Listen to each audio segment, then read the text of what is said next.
Warning. It is the opinion of the 4th Street Productions LLC and the Working Perspectives podcast that we should inform you that some of the language used in this recording could possibly be considered offensive. You have been warned, so if you decide to listen to the recording, then don't complain about the language.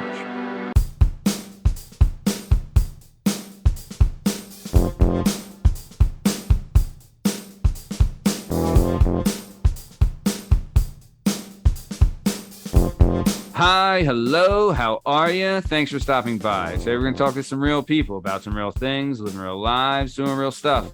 This is the Working Perspectives podcast. I'm Matt Lavelle, accompanied today by jdub, Justin Richardson, the Heartstopper, Jana Hehlo, and our guest today is sweet fucking Momma Cheesecake herself, Danielle Costanzo. You can find all our stuff and all our content and all podcast platforms and YouTube at Working Perspectives Podcast.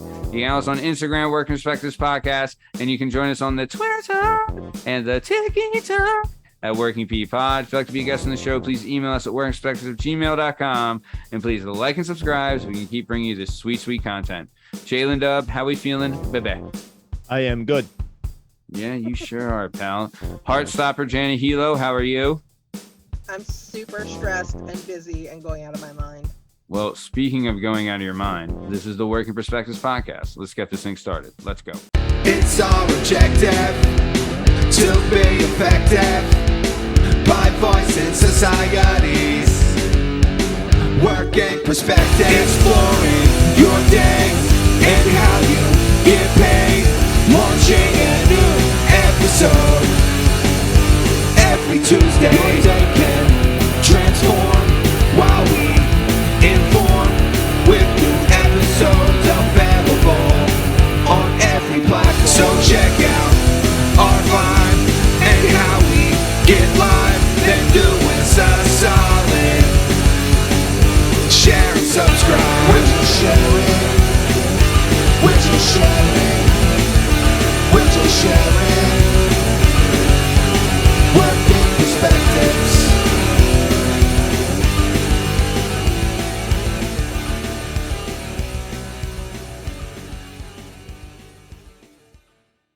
All right. Let me tell you a little something about our guest today, sweet Momma Cheesecake herself, Danielle Costanzo. So let me set the scene for you real quick.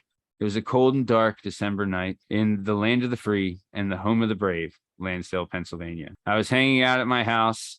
We were underage and we did not imbibe alcohol, but we were definitely influenced by it. And I had the brilliant idea of maybe committing vandalism. Well, statute of limitations has passed, so yeah, we wanted to commit vandalism. And there is a park near and dear to our hearts and near and dear to my house, known as 4th Street Park. We are all members of the Confederation of 4th Street Park Natives, and I decided that we deserve something for, all our efforts throughout the years. So me and Danielle, we went to the park in the middle of it was snowing. It was freezing. It was 2 a.m, right? And I was armed with a screwdriver, and we went to the park and in and a wrench. And a wrench. And then we went to the park, and turns out neither the wrench or the screwdriver worked. So we ended up ripping the sign off of the post, running back, and then I had that sign for years and years to come.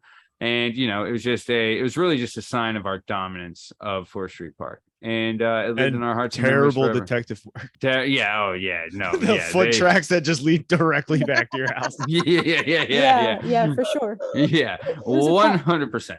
Yeah. Definitely a culmination of our passion for 4th Street, our allegiance, our history, and just entitlement. Because we felt like that was ours. We weren't even taxpayers, and we thought we deserved that. But yeah, so Danielle, I'll tell you this: you are definitely one of those, and I've said this before, but I really do mean it. We started the show.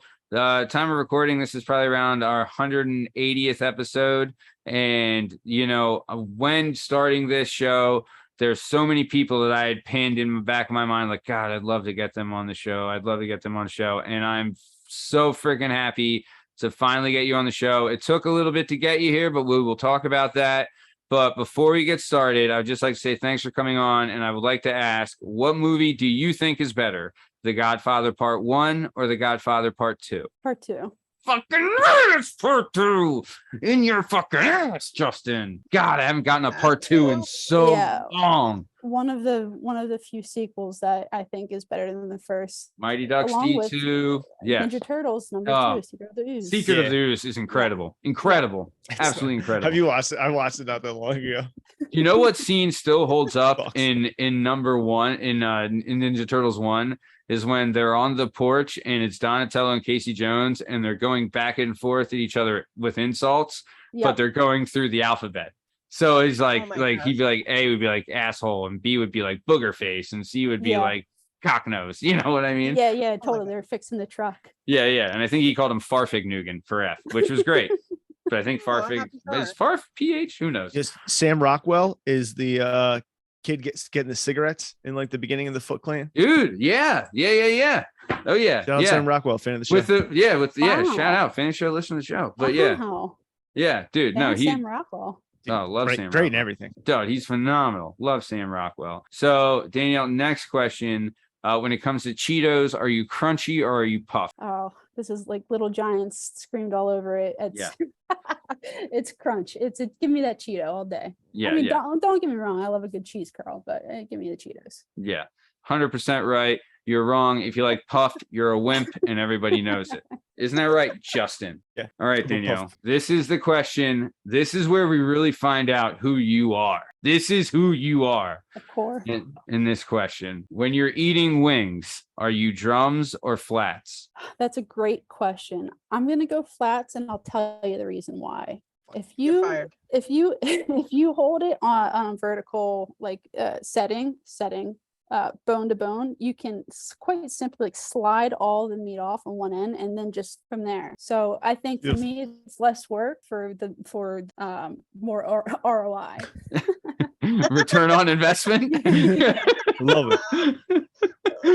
The flats are for the sophisticated. I'm just starting to interview again, so I gotta have these things top of mind. The flat wings return on investment. Yeah, I've never heard that before, but that's when you put it like that. Sure. Okay. I feel like eating a flat, you have to eat it like a Neanderthal. You gotta rip it. Yeah. But the drum is for a sophisticated, classy individual who knows. Who knows what life's all about? With their pinkies up. Yeah, really do. It's all over your face. There's all these knuckly fat. Are we going to talk about mess when it comes to eating wings? Because we've been over this. Is that barbarians? You are barbarians. I'm one hand, and I can nibble, and I can do other stuff with the other hand. Where you're ripping like apart, stuff's flying everywhere. Might as well be eating crab legs. You're just disgusting with all your stuff, man. Oh, what do you just? That's you. You're fucking Simple. Justin Pinchers. 4 fingers. Yeah, doubt that. So, okay, next question: pancakes or waffles, Danielle? I'm gonna go pancakes, depending on the mix. I want that brown edge, but if we're going waffles, give me. Wow! Did I start out hot and just fall right off the charts, or what? Wow! I was never a huge pancake fan until I started making them myself, and I was like, oh, they can be this tasty. Oh, I can put on this much butter and also chocolate chips or what have you. Yeah. Very versatile. The flapjack. That's not wrong. Okay. And then last question: theme parks or amusement park or water park? Ooh, I haven't been to either in so long.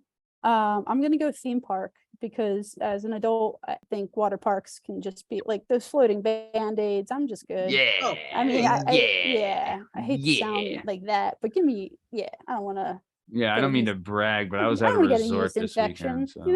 Yeah. Oh yeah. Well, how was it? Well, funny story. I'll give you guys a little history here. So Wednesday was our travel day, and it was me, my wife, and my daughter. We went down to Mexico and Cancun, and we get off the plane. Everything went well with the flight. My daughter was good, which was like a concern, but ended up being okay. Then we find our shuttle. We get our shuttle to the resort. We check in at the resort, and then we're like super excited. We're finally here. It took forever. We go to our room. The room is like awful. There's a leak in the bathroom. And then like outside of the room is supposed to be this like beautiful kids play area. It was too dangerous for my daughter to play on. Then we go to like the buffet and like we didn't even eat anything because the food was so bad. And then we went to the pool and it's kind of like what you're saying, where there was like cigarette butts and band, and I was like, God, what is this place? So what happened is that my wife called Expedia and was like, we're fucking leaving. Like we're not staying here. This isn't happening. And so they refunded us for they charged us for like the one night, like the first night, just because like we did check in and we were there for like 3 hours. And so, but like she's like, we canceled this one and we booked this place called Moon Palace. And let me fucking tell you, Moon Palace is like heaven on earth. It is like the nicest place ever. So we went back to the room, packed up all our shit, called a cab, and checked out and got a cab to Moon Palace, and then spent the rest of our time there. And tell you, the best decision I've ever made, hands down, you know. But I didn't make the decision. I was just along for the ride. But either way, so yeah, so that was the resort. Yep. So there we go. So back to the show. Okay. And then did we have any questions? No, that was it. So yeah, so good deal, Justin. I win, you lose, back to normal. So let's get to it. So Danielle here grew up in the land of the free, home of the brave, Lansdale, PA. But yeah, you can vape. And then vape away. Vape all the vapes you want. So yeah, vape till, I mean, Justin is like the vape king. So either way, Danielle here was born in the land of the free, home of the brave, Lansdale, Pennsylvania. She grew up in the 4th Street neighborhood of Lansdale. She became a legend at quite a young age. So I'll tell you this, first time I ever met Danielle, we were playing football at 4th Street Park. Danielle had grown up there. I moved to Lansdale when I was 8. So I guess maybe like I was 9 years old. It was the summer and we were kind of like meeting everybody in the neighborhood, me and Tom.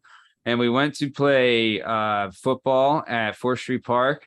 And Danielle had a really short like bowl cut as a kid, right? And you can say it. You can say I was like very handsome and super attractive young lad. You were quite the striking young gentleman, that is for sure. But everyone kept boy over there. But like I remember being confused because everyone kept calling her Danielle. I was like, are they calling her Daniel? Is that how they say Daniel here? Why are they calling her Daniel like that? So then after we got done playing football, we went to the pool and then Daniel was wearing a one-piece bathing suit. And I was like, whoa! No, I don't know what the fuck's going on. Yeah. Where did I grow up? What world are we in now? And then eventually I was like, oh, and then, but she was that good at like sports and stuff that she could hang with the boys and was better than most of them. She would end up being an all-star on every sports team she was on. And then she was one round away from going to the Super Bowl for punt, pass, and kick. Jalen Dub, know that. So yeah, let's talk about it. Yeah. Punt, pass, and kick. When you're a kid, it's like the dream of dreams. You know what I mean? Legit, like to do that. Oh, yeah. Big Red did it. It's got a good legacy. Oh yeah, Big Red. Dude. Andy Reid, I think won it or finished when he was a kid. Pat McAfee won it too. Did you know that? No. Yeah.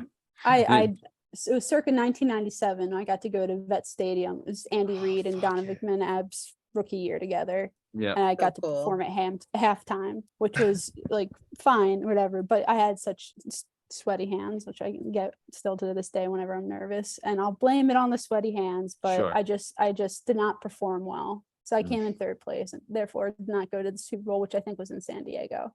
Mm-hmm. The old Wales Virginia. Yeah. But so, Andy Reid, that would have been cool.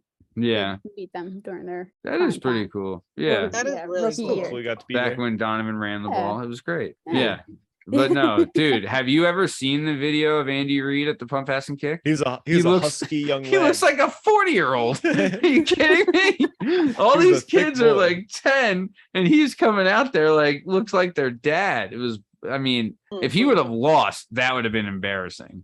But yeah, and Pat McAfee won too, you know. Pump, pass, and kick though, that is like the coolest thing ever. You know what I mean? Do they still? I guess they do still do that because you still see it at halftime.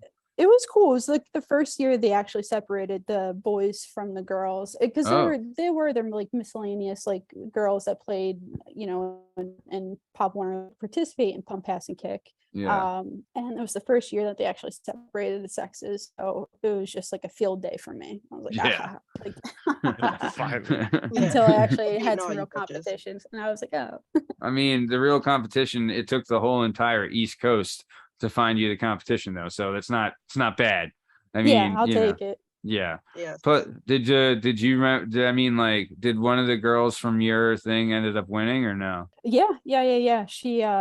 She definitely was like the one that was stood out the most. It's like what I'm trying to talk about. I felt like there was like soccer players, right? I never played soccer and I never like could kick the ball, but if you find a soccer player who knows how to like kick and punt, I feel like those girls were like soccer players, because my arm was fine except for when it actually mattered, and then I fucked it up, but still to come in third place after Yeah, no. oh my god, I need to even forgive go my to the 10-year-old vet. self. You can I hear like my self-loathing. It's 25 years ago. You Yeah. gotta let it go.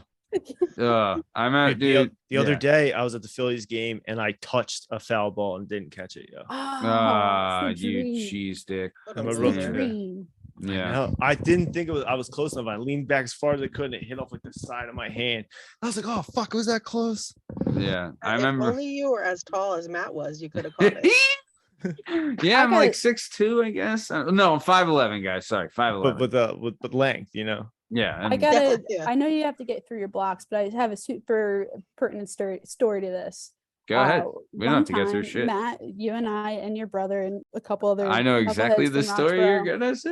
Let's go to the I Phillies know. game. Matt's like, we'll scalp tickets. I was like, all right, well, I like, how do you know? Like, he's like, don't worry about it. We'll make it work. We'll make it work. So sure enough, long story short, we find a scalper who has like 6-row tickets behind the Phillies dugout. Amazing. And it's like the third inning. He just wants to get rid of them. I think Matt scoops them for $20 a piece.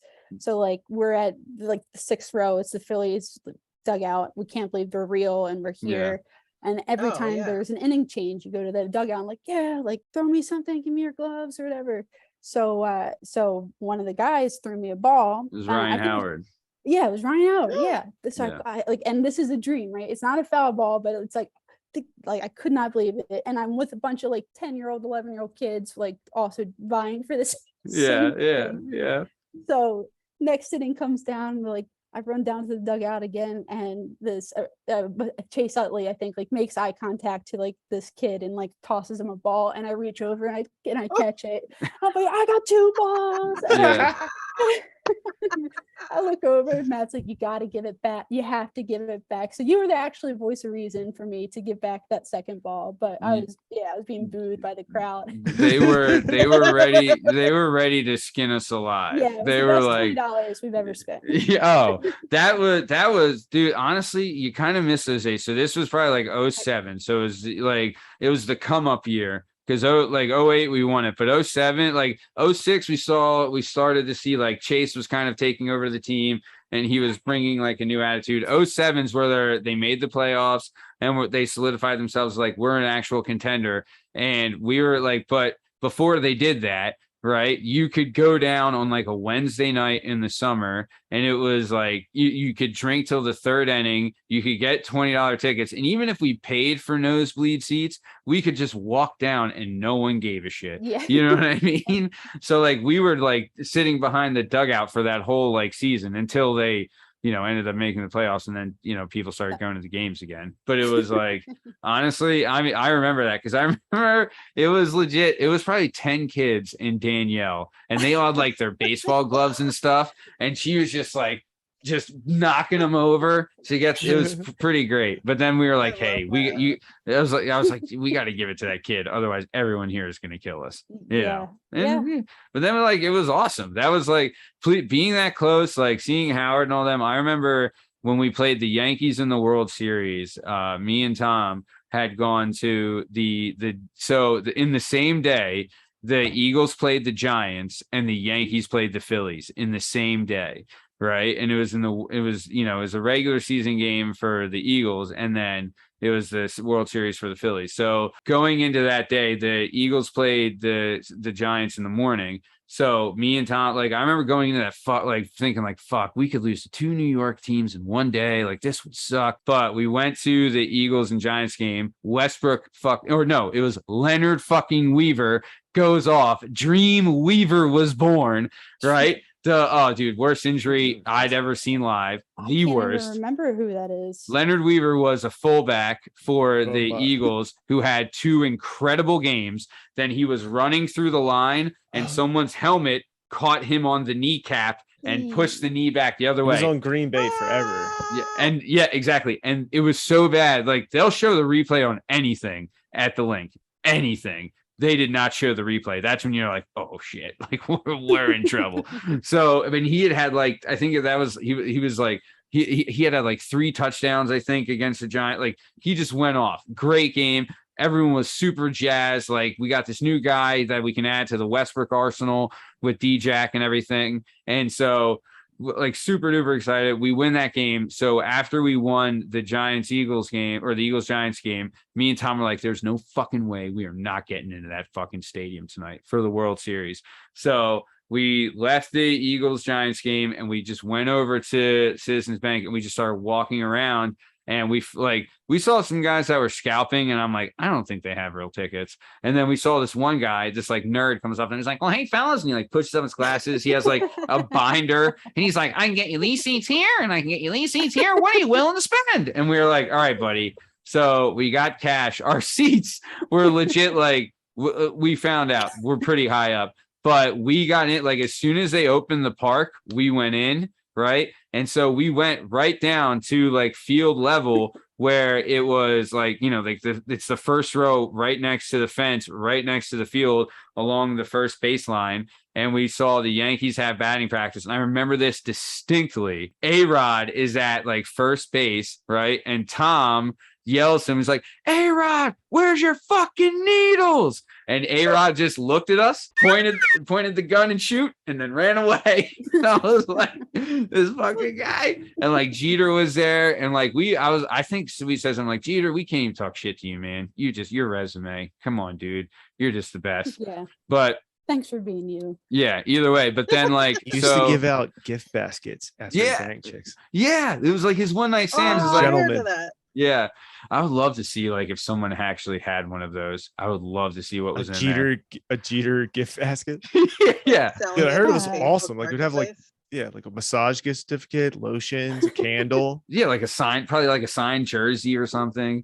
But yeah, and then we stayed there until the stadium filled up. We all got towels. We were on TV because they had said something like the Eagles fans have migrated over, and they did like a pan shot of like the crowd at the beginning. So we were getting like all these texts. And then the people that had the seats came down, and he was the VIP for Majestic, who makes the jerseys for the Phillies. Oh, cool. So yeah, he was like, hey, you guys can stay here until my wife and daughter get here, but when they get here, you're leaving. And we're like, hey, yeah, well, when you say it like that. And then we went to our actual seats, which were the very last seat in the stadium. But then, I mean, it happens. Fun up there. Yeah. Oh, dude, that's where the real that's another thing. Things up there.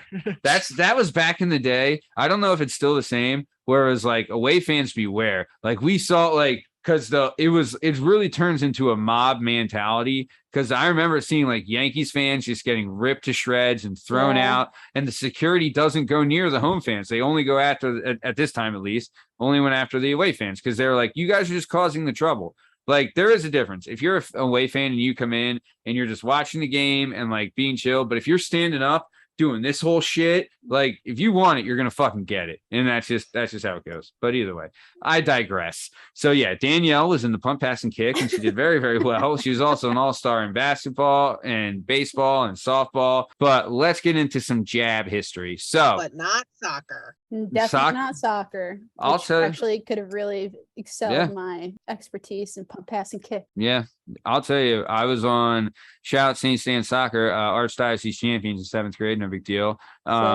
But I'll tell you, it was a co-ed league, right? And the girls on our team were the best players. They were incredible. Like they were really good. They all played on like travel teams and stuff, and they were like just like as far as athleticism go, like blew everybody out of the water.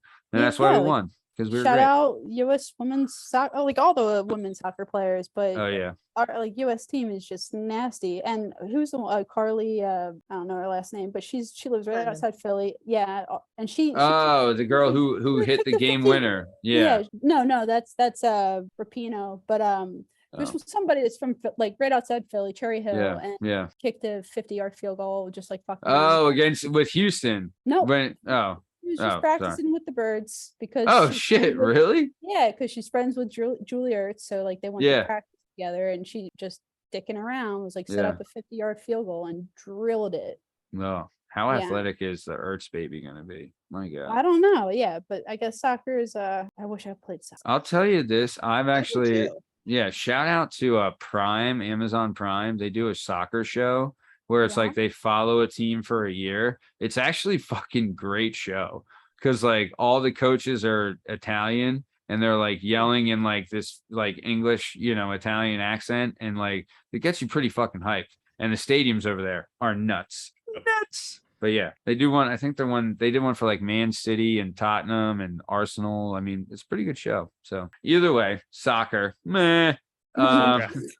So let's talk about Danielle. What was one of your favorite memories growing up as a kid in the illustrious 4th Street neighborhood of Lansdale, PA, land of the free, home of the brave? I mean, it was like when you think about like kids and what they're missing today, I feel like it was the essential of what we had growing up. It was a borough neighborhood, so you had kids everywhere, block by block by block, and anytime anybody wanted to play, you just met up at 4th Street. You knew you Yeah. were going to find something, whether there's a football game going on or a wiffle ball game, or Yeah. just like Scott Hehlo crying somewhere, or Oh, you through the pool, through the peanut hole, just so you can get to the pool. Like you Yeah. just, it was happening. That was the place that was happening all the time. Mhm. And I guess what really benefit me, and I think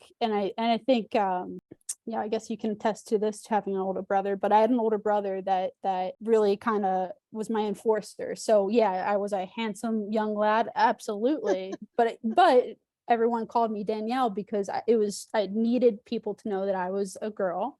Yeah. And my name was Danielle. Yeah. And anybody that try to make fun of me or call me a boy or whatever, I'm glad to have my brother there to kind of set the record straight. So when new kids did come around, they would see me in a one-piece bathing suit and wouldn't be so confused. Yeah.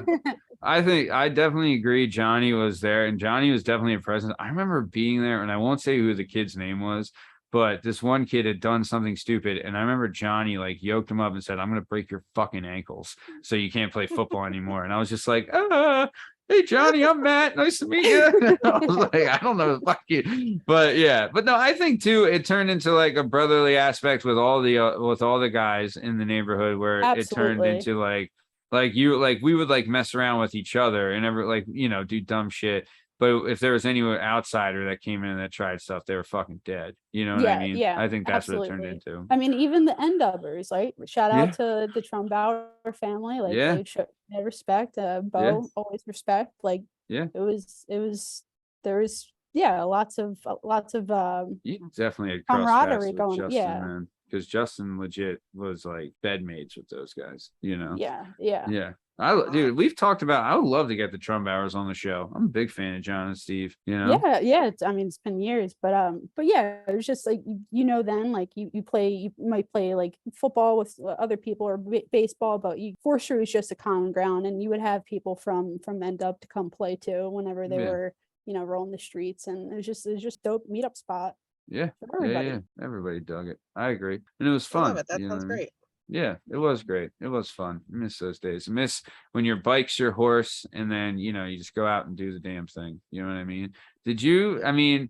Jana, I know for you, Jack Nancy is quite the presence. We've talked about him shaking down strip club owners and beating up bastards. But was he like your kind of enforcer? But you do have a brother too, No, right? my brother. Yeah. Yeah.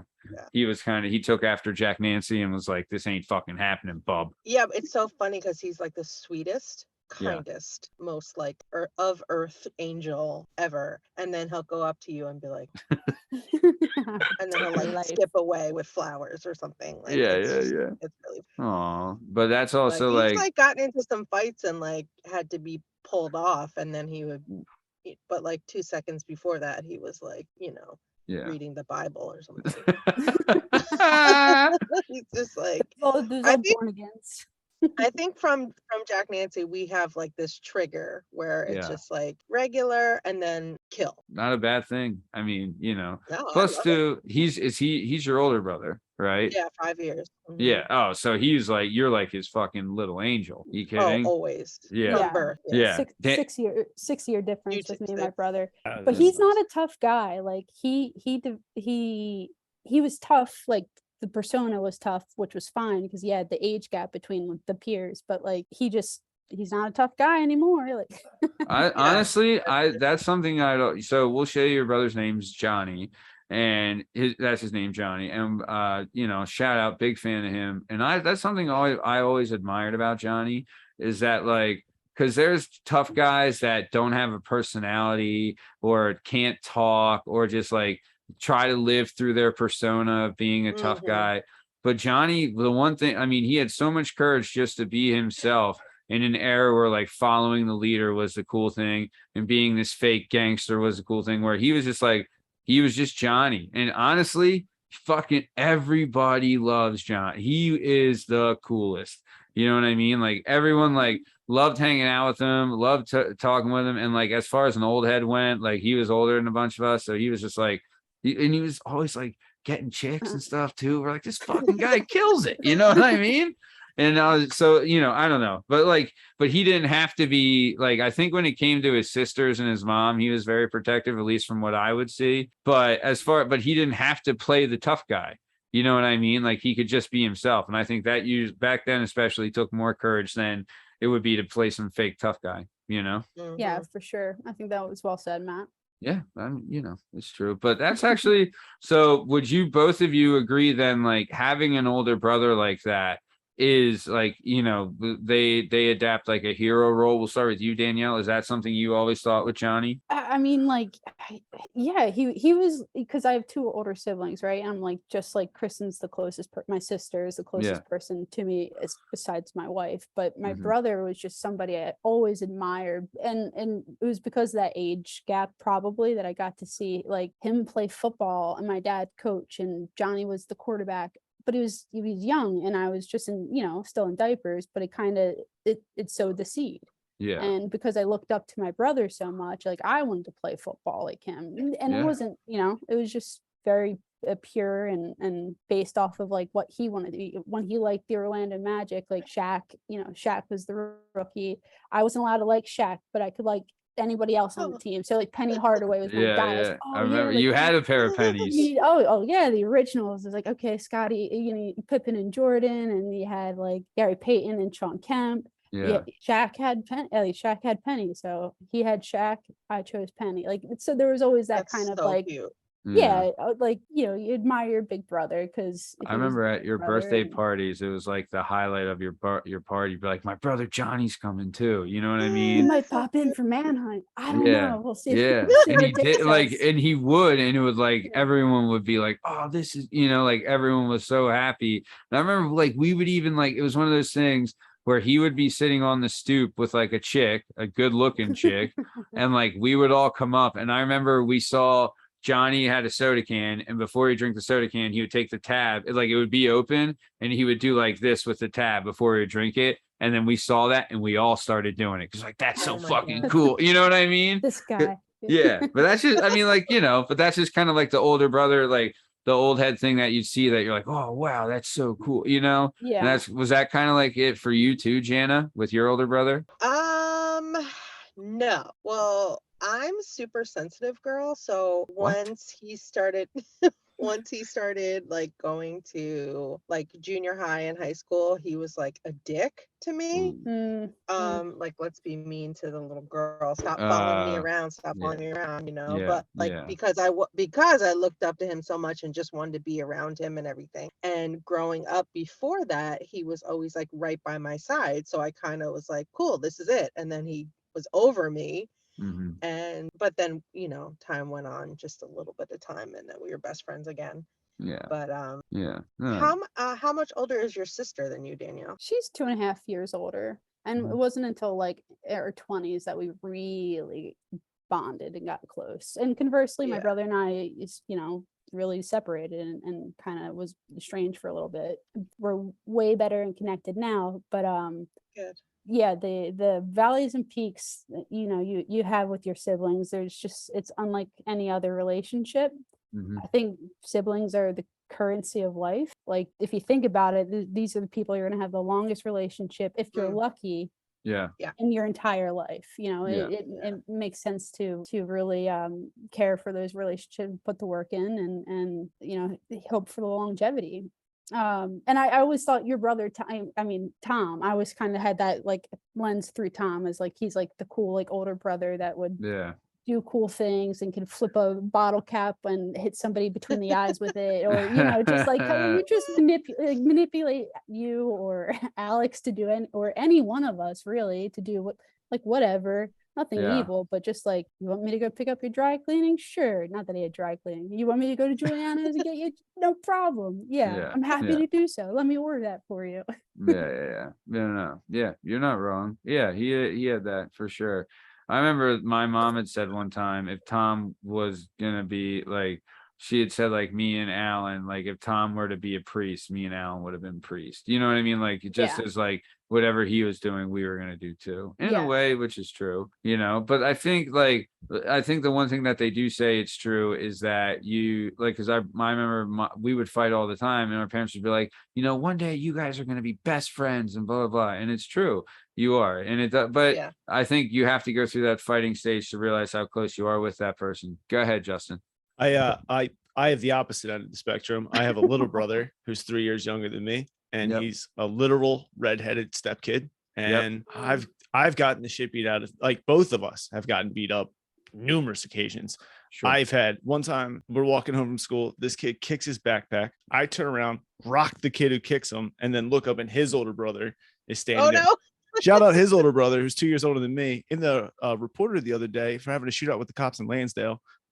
He just threw like a little faster than me, but I took it real well. He was kind of a bitch. Then another kid's older brother, same thing. Brad skipped him in Uno, like not the skip card, like skipped his turn. Kid cracks Brad in the face, blood pouring all over the Uno cards. So I'm like, we have to fight now. We go in the hallway at Northwest Elementary, and I was like, oh my God, this kid's so much better than fighting in me. And he beat the shit out of me. That kid, so many fights at the pool. This one time we were at a trailer park, and he started making fun of this albino kid, and I was like, you can't fucking make fun of albino people. We got to fight with those kids' brothers. It is, you do turn it, like, especially when you're on like vacation or something, it does turn in like, all right, we're a gang now, like we do fight, but now we kind of have to stick together, which honestly I think that's mouthy. Good though. Yeah, it's fun. But having siblings it's a very, very special thing, and like, I have a kid now, Danielle, you have a kid, and it's just like, it is something that eventually, like, it's I don't know, for me it's too important not to try, at least. You know what I mean? Because they're just, it's so valuable. It is like, cousins are one thing, you can be closer to your cousins, but brother sister is definitely much different. But I do want to take this time now. It's time for jdub's questions, asking some questions. jdub's questions, new favorite segment. jdub's questions. So it's a new favorite segment of the show. It's Jalen Dub's question segment. J-Dub's going to ask Danielle some questions. We're going to get some answers. Jalen Dub, take it away. How long do you think you can live inside of TGI Fridays? What in the fuck? Wow. Am I allowed to? You can't leave. But like, people can come visit, like, it's an open restaurant, and like you can eat all the food. No, food is included, and booze. Is the public coming into this? Yeah, it's an open, like, you have your own personal booth. Okay. Do you get a shower? Yeah, do I get a shower? We'll say yes. For layman's sake, there's a shower in the back. There's no showers in TGI Fridays. Well, there's a sink. You could sink shower. There's a dishwasher. Hours. I would go 48 hours. 2 days. And have a feast. What if it was, if you made it to 21 days, you can get $100,000? Oh, then I'll go to like 42 days. Sure. I think you could go mad at 40 days. Oh, dude, how I many don't times know, could you eat a 100K? bourbon steak before you want to kill yourself? I could It'd be probably do 40 years. You think so? Really? You think you could do 40 years of happy birthday, you know? Dude, I'd become a pure I would just wake up and just drink. Like I could stay in there for at least a week on that. I would alone. love to harass tables. That's such a good question. Like what Yeah. It'd take me 3 days, 72 hours most, and then I'd be out of there. I'd get bored. Yeah. Well, I mean, people would drive me crazy, and I just like would get away from my booth. Like this and is you my would space. definitely develop a drug habit working at a Yeah. TGI Fridays because there's got to Or- be tons of drugs. We don't have to work It's there. just- Or I guess you could just probably live work there. to Yeah, cure the there's just, boredom. like, can I just like go behind the bar and help I myself? mean, Yeah. if Yeah. you're Making cool her, with them. Go yeah. behind the line. Yeah. You're the guy who Making lives there. reads. So like Show the bartender a thing or two. Eventually, they'd be asking you to be like, "Hey, can you just seat this table?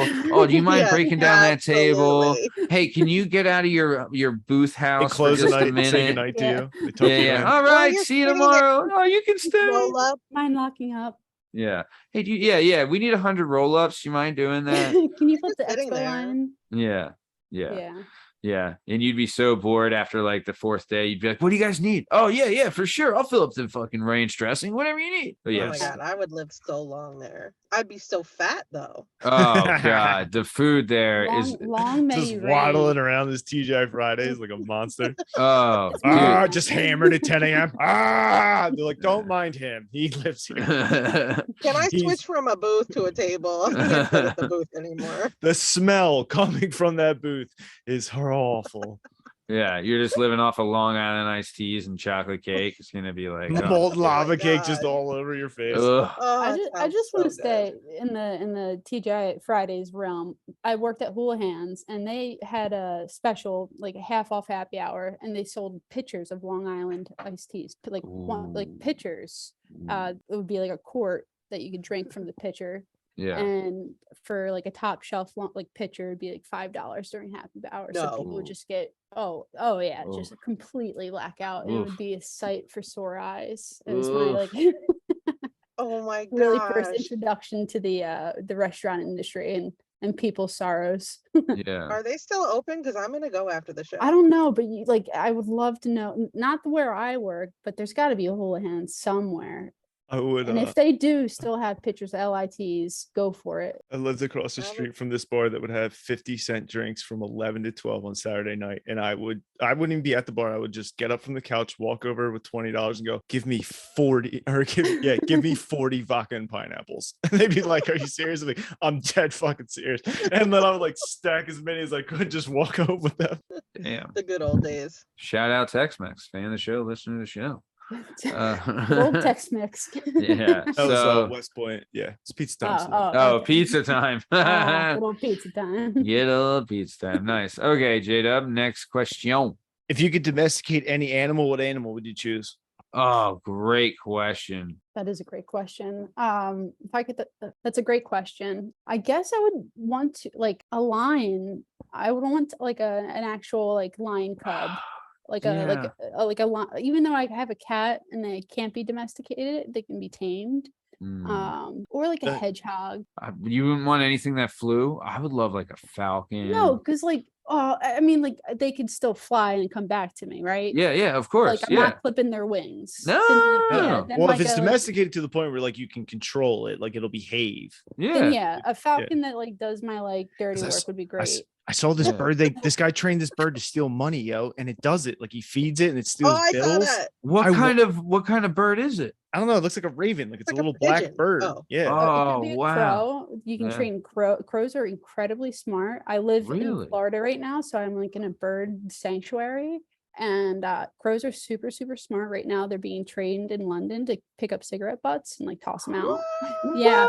And I lived next to or actually one of my regulars at the bar I used to bartend was a pigeon like a pigeon trainer where Yeah. he could actually send messages, like would train them to like fly Yeah. to X and then come back with Y's message. And it was like fucking wild. Because Wow. at first Mike I just Tyson do thought you that? just think it's like somebody crazy, colorful, right? He's like, oh yeah, I train pigeons, and he's like, you want to come see? I'm like, yeah, I do. I want to come see. And then I was like, holy shit, That's this is- incredible.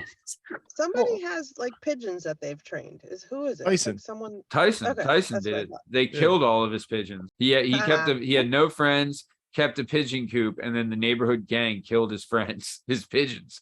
And then he Tough. beat the shit So out of the rude. motherfucker. And that was the first fight he ever got in. Shout out Tyson Landis for Tyson. from the break. I'm not But kidding. I always wonder that, like, so like Yes. look like Game of Thrones, right? When they talk about sending a raven, you know what I mean? Like that was their way of communication. That was legit a gimmick back in the day, right? So Yeah. like the pigeon still now, it's like a thing. That's fascinating. I mean, if to be able So to do cool. that, That's would if be birds are still incredible. real. Pigeons Right, and crows. sure. Crows don't forget. Crows are really smart. I have mockingbirds that live out here, and they'll mock a crow to draw them in, and like there'll be a swarm of them that'll attack them like little assholes. They're the worst. Oh. Mockingbirds are the worst fucking birds. Absolute savage. What? And- oh yeah, they're dicks. Total fucking dicks. Really? Oh my god. And when like they're like taunting you, they legit shake their tail feather like at you to like taunt you. You're like, and- yeah, you little bitch. Yeah. Yeah.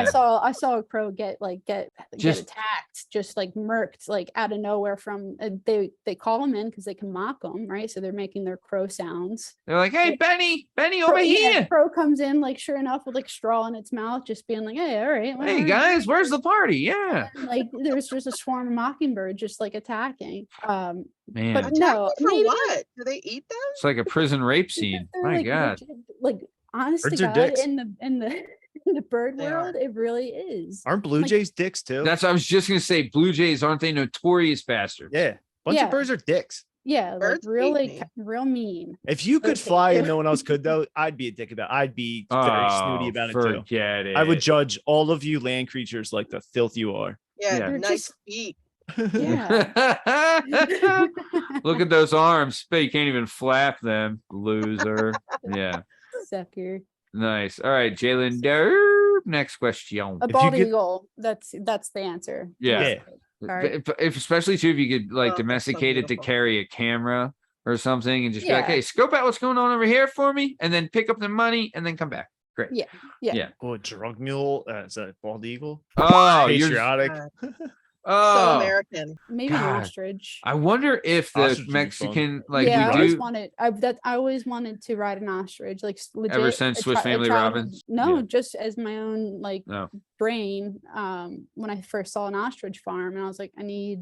Yeah, to just know hop how on the fat- back. Yeah. Yeah. They're huge. and they Apparently run they're up to dicks 40 too. Yeah, big, Birds are dicks. yeah, Birds birds are are dicks. dicks. They have Anyway, like big ass claws too. Like they'll wrench you. They'll mess you up. Ostriches sticking the head in the sand. I don't know.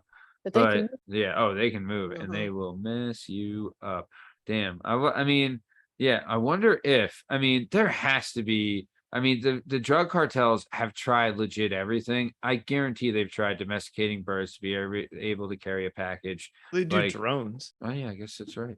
But are drones more detectable than birds? Or I guess would it be the I don't know. same? Who the fuck knows? Yeah. I who mean, knows? how much weight can a bird carry? Next week It's on the not like they show, can- drug yeah. cartel. That's true. Well, if they could carry, I guess, yeah, Smuggling. they're not a drone could carry like 10 kilos of something, whereas a bird could probably carry like, whatever a bunny weighs. I don't know. So- What if a bird was on a suicide mission and you like fed the bird all the drugs and then the bird got there and you had to cut the bird open alive and then you get all the heroin you love And what if one of them broke and the bird was like, "What's up, buddy?" Yeah.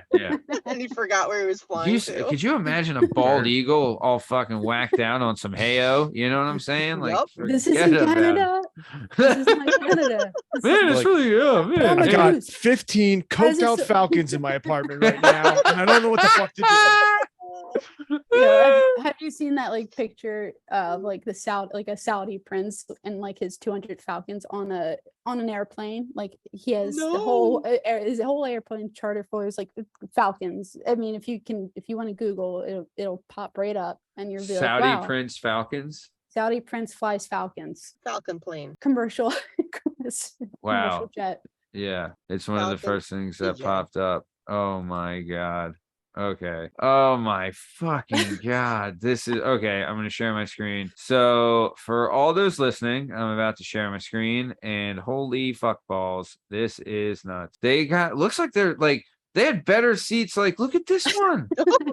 Like I flew American Airlines last week and they have better seats than I did. It would be That is hilarious. They do not have to worry about cancellations. It would be so funny if No. there's just one regular guy who was like, "What the fuck? Is this just all birds?" Yeah. Do I have to sit? He's like, excuse me, you're in my seat. I'm actually in the middle. Can you? Yeah. I paid for the window.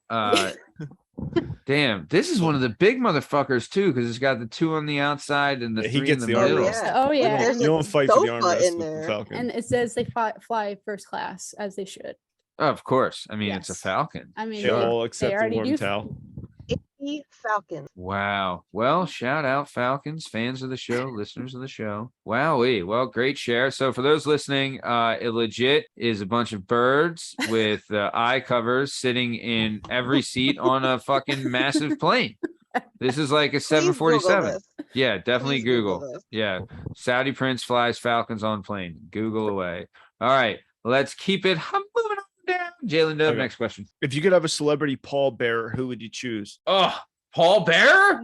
Yeah. Oh, Like, Tom the Hanks. scenario. could you God. choose Paul Really? Bearer? I was going to use Yeah. Tom Hanks as the example. I Tom said Tom Hanks. Hanks. And then I want it where he Yeah. says nothing to my family. Ah. Shows up, carries the casket, puts You it know- down, walks the fuck away. You know what? Runs away. There's That's his nothing Tom he Cruise actually runaway. could say. It was to my- Hanks, not Hanks. Cruz. Yeah, Tom. Yeah, not Cruz. There's nothing he could actually could Cruz say is too to little. my mom to like make. Yeah, I think silence would be perfect. for Yeah. that Yeah. scenario. And then they're like, did you fucking know Tom Hanks? And he just kind of feels like dad, you know, like daddish vibes. Oh, He would tear up a little. total. He would Like, do it good. He's Yeah. America's dad. He's yeah, Tom well, he's, Hanks. Like I would say he's our generation's like best actor, but then I think Yeah, he's one of the best maybe actors ever. is he our generation or is Leo DiCaprio our generation? I guess they're both. You got to think of it like this, right? Tom Jim- Hanks isn't big. Well, so He's a big- I believe big there's character. 3 actors ever to win back-to-back award for Academy Award for Best Actor. I think it was Spencer Tracy, Jimmy Stewart, and Tom Hanks. So he is definitely one of the best actors of all time. He's been in like his resume is incredible. The He's amount of so stuff good. he's done. He's great in everything. He is great in Yeah. everything he does. Yeah. He is, I would say, he's the same age as our dads. So, but I would look at it like this, like, okay. So my dad loved John Wayne. He thought John Wayne was like he's like the coolest dude. And John Wayne was the fucking coolest dude. Right. But then also he likes the Jimmy Stewarts and the Spencer Tracy's, like the same thing. So it could be like if Stallone is, a John Wayne and then Tom Hanks is a Jimmy Stewart, where it's like they can do, like Stallone is obviously known for action, but he's done incredible things. But Right. Hanks is known for more of his incredible acting, but he's also been able to translate into versatile roles, and he's done action. He's done incredible. Even even movies like Catch Me If You Can. Well, that is a great movie, Okay, and that's him and Leo. One of my all-time favorites, honestly. But you know, It's so if good. Tom Hanks is taking on a script or a film, like Yeah. it's not going to be shitty. He's got the Or, credibility. it's like he's going to uplift whatever this Mhm. Yep. movie is. Yeah, he even does I saw him. There's this show. It's one of the best shows on TV. It's on Paramount Plus. It's called 1883. It's an incredible show about this family that hikes the Oregon Trail, right? Like back in the day, and Yeah. have to fight off like Native Americans and Dysentery. yeah. Oh, and like just every. Oh yeah. Just Yeah, I'm everything. Thirsty. I want to drink the Broken- river water. What If is you- so wrong with drinking you had- fucking river water? Freaking wagon Yeah. wheel. I mean, If you had like 3 pimples in a row, you're fucking dead. They're like that. If that's anything like smallpox, you're fucking dead. You're like, And Grandpa's got the cough. Yeah. Dude, I was talking to my brother about this not too long ago. Do you know how many people in history shit themselves to death? Duh. no, I don't. So many fucking dysentery's people died killed of diarrhea. billions. Yeah. You I just just- shit all the water out of your body. You don't have strength enough to walk to the river to get more water, and you just die. And the water was the thing making you shit yourself anyway. But yeah. No. But either way, Tom Hanks, he had like a a two scene role in that show. He was on it for like 2 minutes, but he played General George Meade of the civil, like, you know, the Union Army. But either way, like, he can take whatever role and he just enhances it. He's just like, you're right. He doesn't do bad work. Every movie he's in is quality. You never get a bad Tom Hanks movie. Like, even like his versatility with Toy Story and stuff like that. Like, he's incredible. I just Fantastic. rewatched Castaway, and I was like, all right, Castaway is an adult. What do we got? And I was like, it's all him, right? And it's just like, it can be boring. It can be boring, but like, it's just really good acting. Yeah, you I've nails it. never seen Castaway. That's We a good might be movie. bored, but it's pretty. It's a cool story. I love how they started. Like, I love him he so gets you much. moving though. I And just like watched the beginning. Petition Road with him. Oh, Road to Perdition. Yeah, Road to Petition. Yeah. Great movie. Fantastic. Great movie. All right. Waited too That's long. on my list. Okay. Oh, that's right. dude. That Daniel Craig, Yeah. Paul Newman, Tom Hanks, Jude Law. Yeah, Great movie. It's a graphic novel. It was the first graphic novel, and I also believe Butterbean is in it as well. No, the Butterbean. The Butterbean. Hold on. the actor extraordinaire. All right, Yes. if you don't get paid out the money until after 10 years, but you Mhm. can drink nothing but water and you get $15 million. Like done. That's done. I think my biggest like motivating factor in life is financial security. So if you're gonna pay me that That's a much, lot of money. that's just like, yeah, I'll drink water. Like, that's great. And I bet my skin will be glowing. And I think it like I think What if it'll I- be like a very healthy Wait, choice. how long was it? 10 10 years, years. which is probably like impossible realistically, but I would like to It was think just that water. like a big $15 million carrot. That is would- the would- issue, is that you don't get the money until afterwards, so that I you mean, you have gotta- to. You got to do it. You drink But you coffee or alcohol? He put I Mio do, I in it? do. I drink coffee every single day. So that would be the biggest. Alcohol I could cut out, but coffee would be the biggest challenge. The question is, Matt, for $15 million, you have to go 10 years with drinking strictly but water, nothing else. Okay. What And you water? get paid the money out at the end. Could you make it? some butt water. Oh, give me that butt water. Okay, so no, Yeah, not but, like, water with you lemon, can't do just soda, you plain can't do water. juice, nothing. Not what- cucumber water, just Flat, plain fucking water. or sparkling. I'm not even sparkling, just flat just straight fucking up. reggae water. And I Can I get have ice? $15 million, You do ice. Okay, all right. and Yeah, you get 15 mil yeah, yeah. that's done deal. You gotta do That's 10 at nice. years. and you get it at the end of the 10 years. Yeah, you got to do it though at the What end. if you did like 8 years and then someone accidentally poured some fucked up. cranberry juice in your water? Does the cycle start over? I mean, look. I mean, that would be on me It's a to dick really move. know that this isn't water anymore. It's Yeah. pink. Or Then what if there's you a like took tint. that sip and then spit it out because you knew you were being If you I didn't was sabotaged? like, drink it it. was like poison. Yeah. Yeah. You're like sabotage. All right, Yeah. I mean, I this- guess there could be stipulations. There has right? to be a sabotage clause in the contract that you sign. I would love if Acts like of some, God, yeah, you know, yeah, if someone Yeah. spilled lemonade Yeah. into your mouth, like, yeah. you know, act of There's God.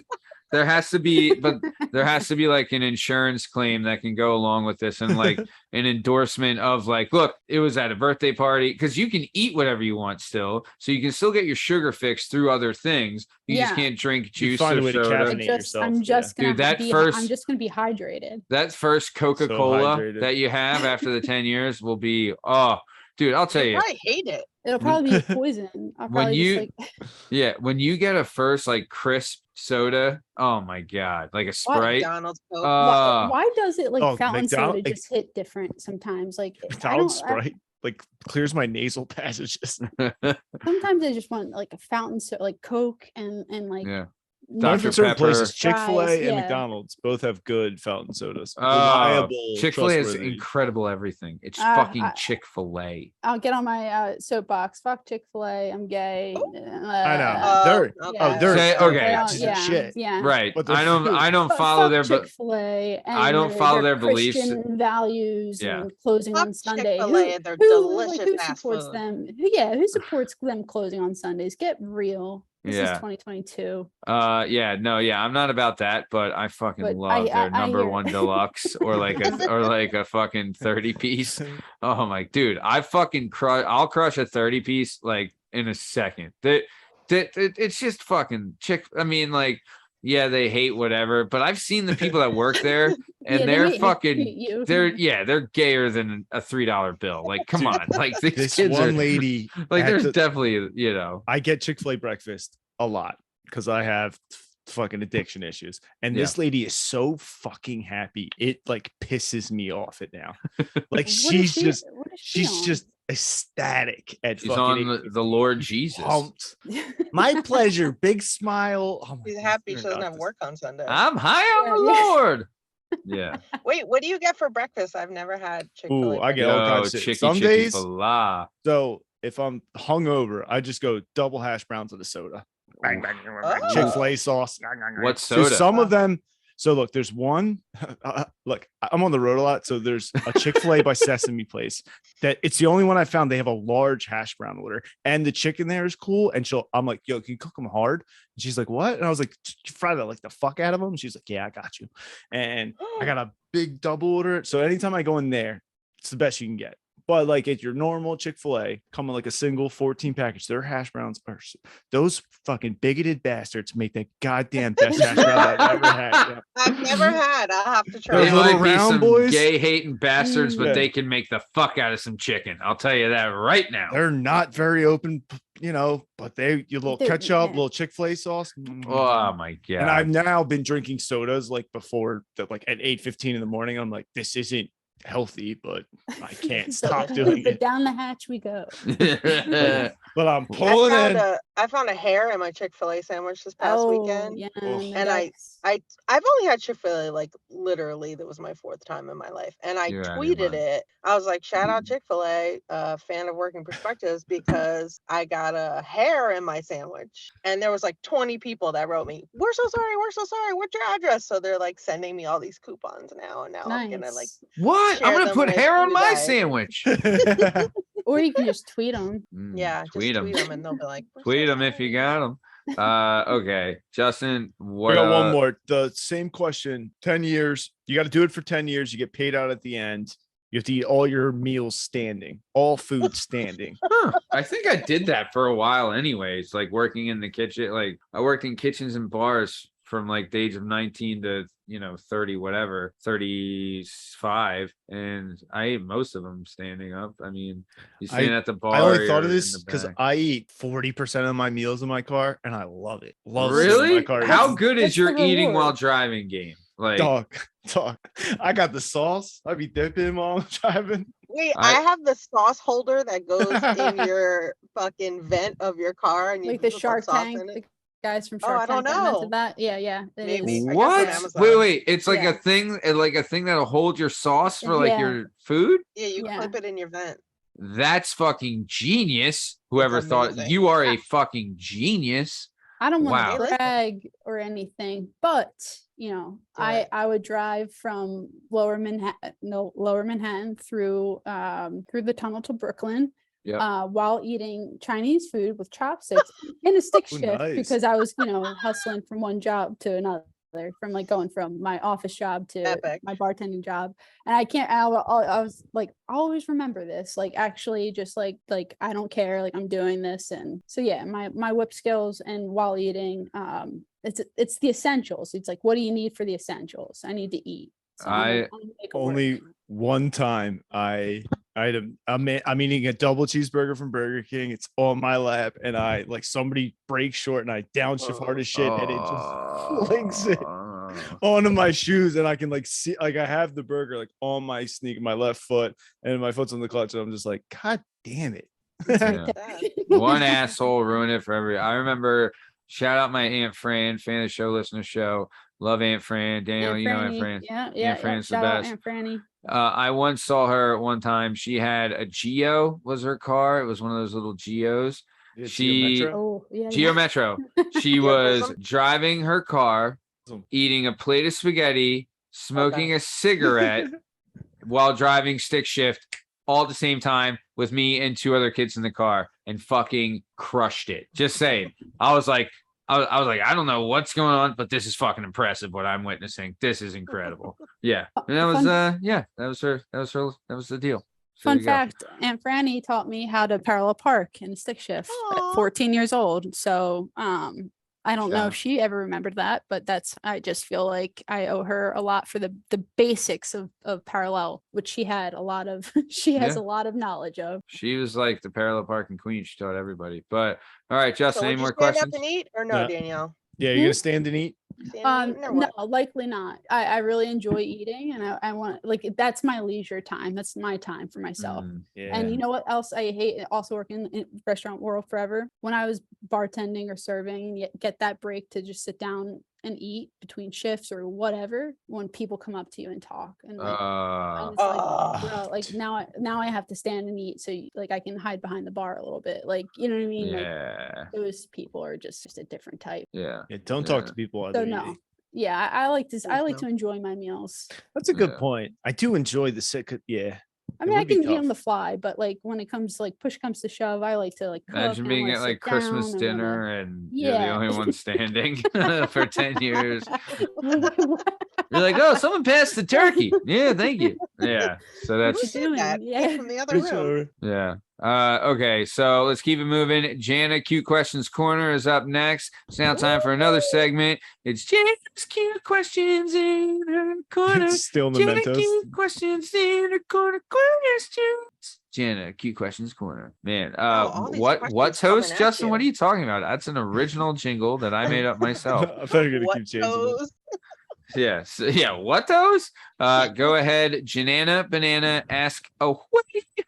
Danielle, what's your sign? Leo, like Girl. Oh, Leo. fully, yeah, August 1st. When's your birthday? Oh, August 1st. Okay. Yeah. Happy belated. Shout out. Thank you. Thank you. True. I remember your party was like your birthday party as kids. It was kind of like the announcement football season was about to start because it was always like right before football season, and it was like everybody was there. I August remember- 1st was always like first day of practice. So Yeah, it was and always like in everyone- conjunction. Yeah, and it was like bumping. There would be there probably had to be like 50 kids there sometimes. Like it was like the whole backyard. Your sister worked at Rita's, so we had like just gallons and gallons of water ice, and like everyone was outside playing like basketball, and like it really just took over the whole street. Yeah, it was a It was blast. like a block party. It was fun. Yeah. Yeah, lots of fun. Yeah, I remember those back in the day.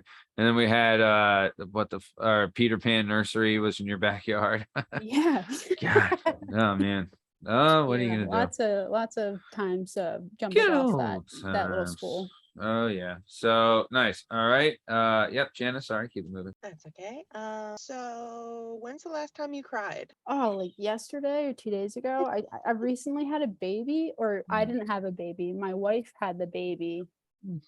So If so facto. So yeah, but Yeah. just like my emotions are everywhere.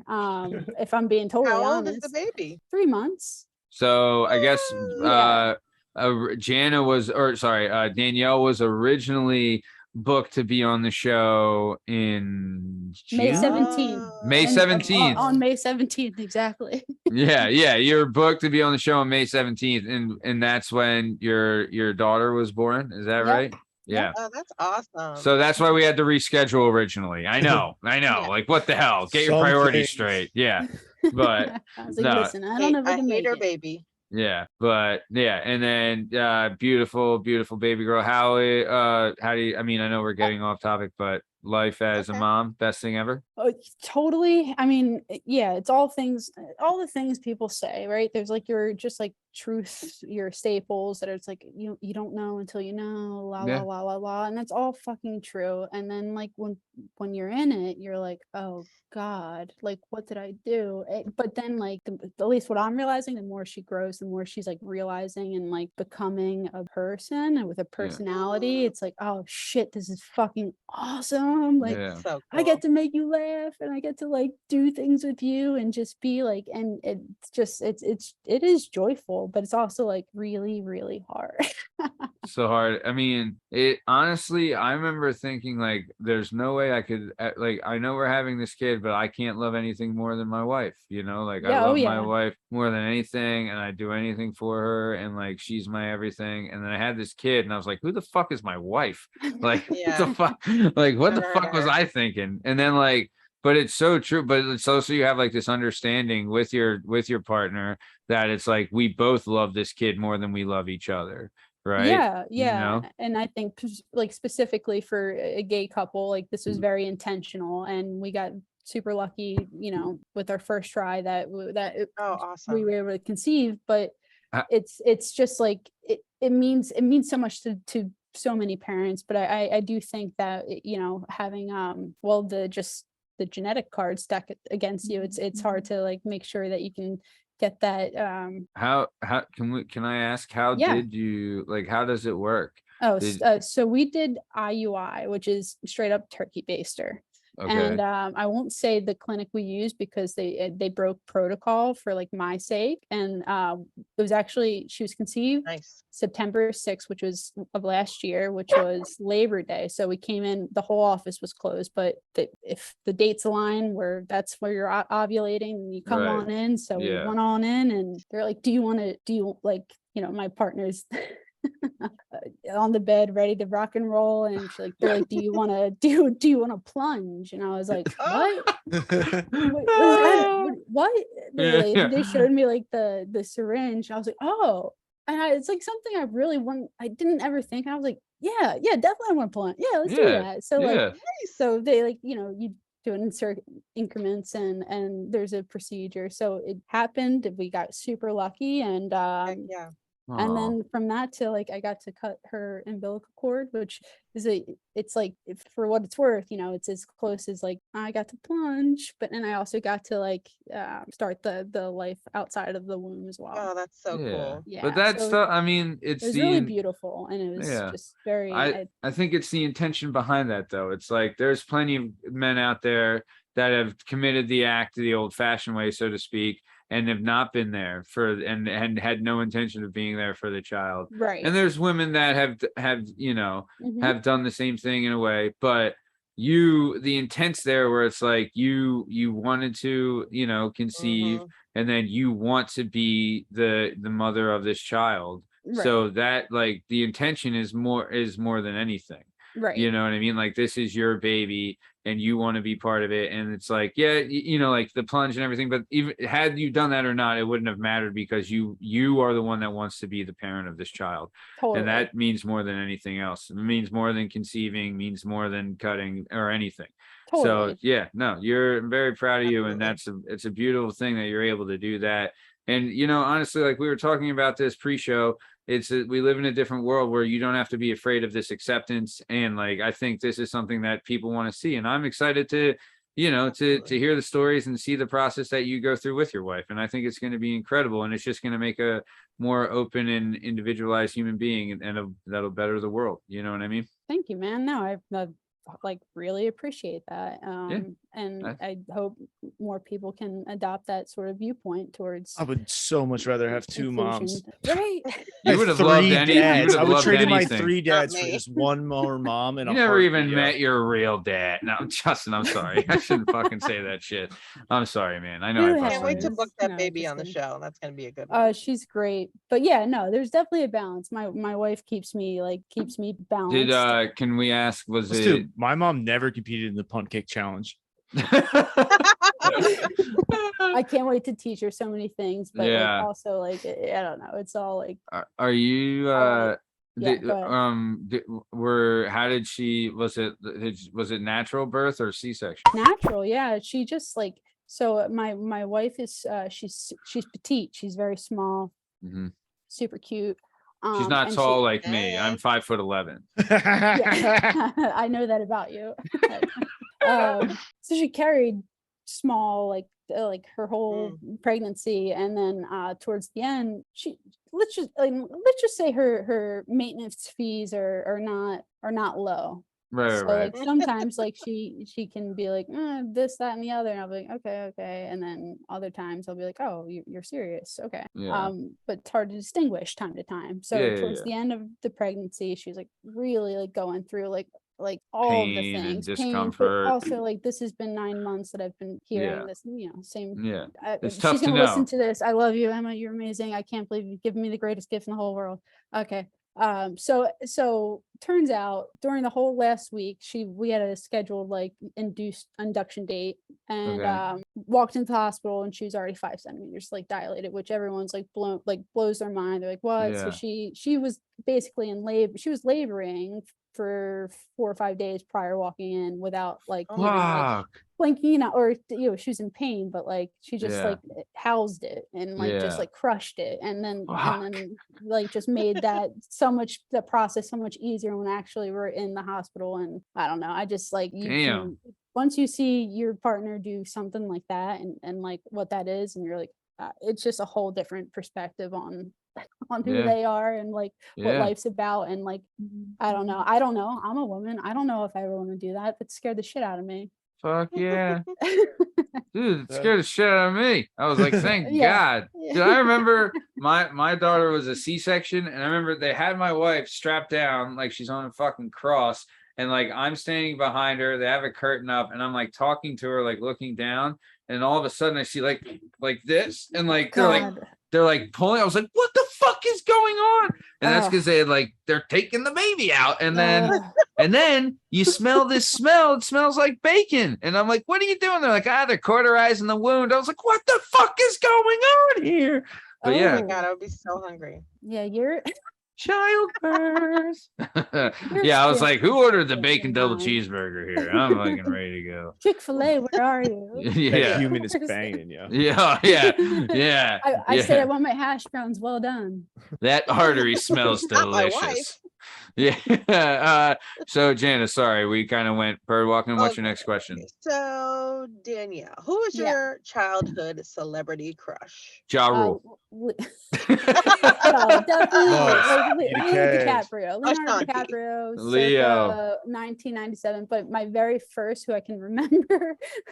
Was it Zach Morris? Nope. It is. Do you remember? Perhaps, was it Kelly? Nope. The music video to Robin Hood, like everything. Bryan Adams. Yep, it was Bryan.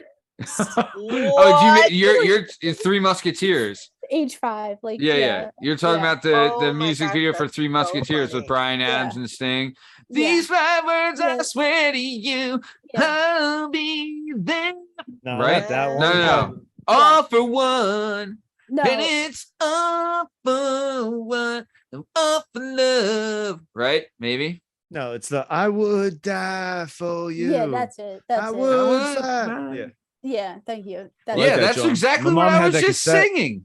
So in that's my memory of my first crush. Then it was Kelly Kapowski, and then it was Leo DiCaprio. Kapowski got everybody, woman, and child. Kapowski was it for sure. Oh. So who's your celebrity crush now? Celebrity crush now. Rachel Ray. I fucking hate Rachel Ray. I cannot stand. I loathe her with every fiber of my being. You could not pick a worse person for me to admire. Oh, she's just like. Really? Oh, she's yeah. fucking baddie. She's such a bitch, phony man. baloney. She was like, dog, I don't trust that dog food at all, yo. I wouldn't either. I don't trust your cookware. She was I think she was number 44 on Maxim's Hot 100 in 2005. So guys like her, that's fine. I think she's guys don't really like her. They like the Italian. Whatever her name is. The one I can't say. Gianna. Oh, I would trust her dog food. It's like skinny with that big old head. Big old bobblehead. You could trust her that dog back poach. I like what's her name? Emily Clark? Khaleesi? No. Amelia Clark? Khaleesi? Somebody I don't even know. Ratajkowski? Yeah, that's her. Emily Ratajkowski. She's cool. Yeah, she's Who probably is she? my What's celebrity. she on? She's in the music video to what's the Robin Thicke. Oh my God. Blurred Lines. Blurred Lines. There you go. Yeah, good choice. I've been ready. Yeah. Yeah. Emily Ratajkowski. That's a good answer. Yeah, solid. Any other chicks you're digging lately? This is fun. No, I mean, not gonna lie, Amelia Clark is way up there. Dude, Mother of first Dragons. off, I'd like to make the point about this. She is like 5 times hotter with blonde hair than she is. Oh, without a doubt. Same with the new one, the one that's on the House of Dragons. Same thing. I like Googled her to make sure it wasn't a creep to see how old she was, and then I saw her without blonde hair. How old is she? She's 22. Oh, thank God. But I saw her as a brunette, and I was like, she was older. nah.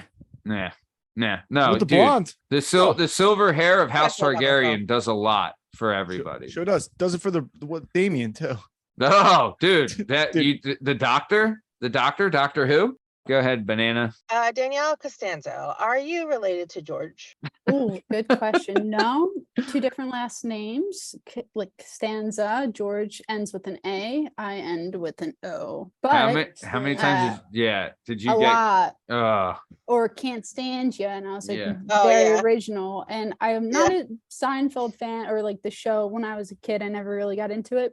But he seems like the most annoying one. So I'm also like, he's the best. Is George he the best? oh, dude, he is regarded. I mean, he's regarded as the best character on the show. Him and Kramer, like. Okay, all right. But George is, dude. Even I remember the one scene where it's like him and Jerry visit LA, and he like him just talking to the maid about one tuck, one no tuck, and I was fucking pissing myself. Oh my gosh! Just like the dumb.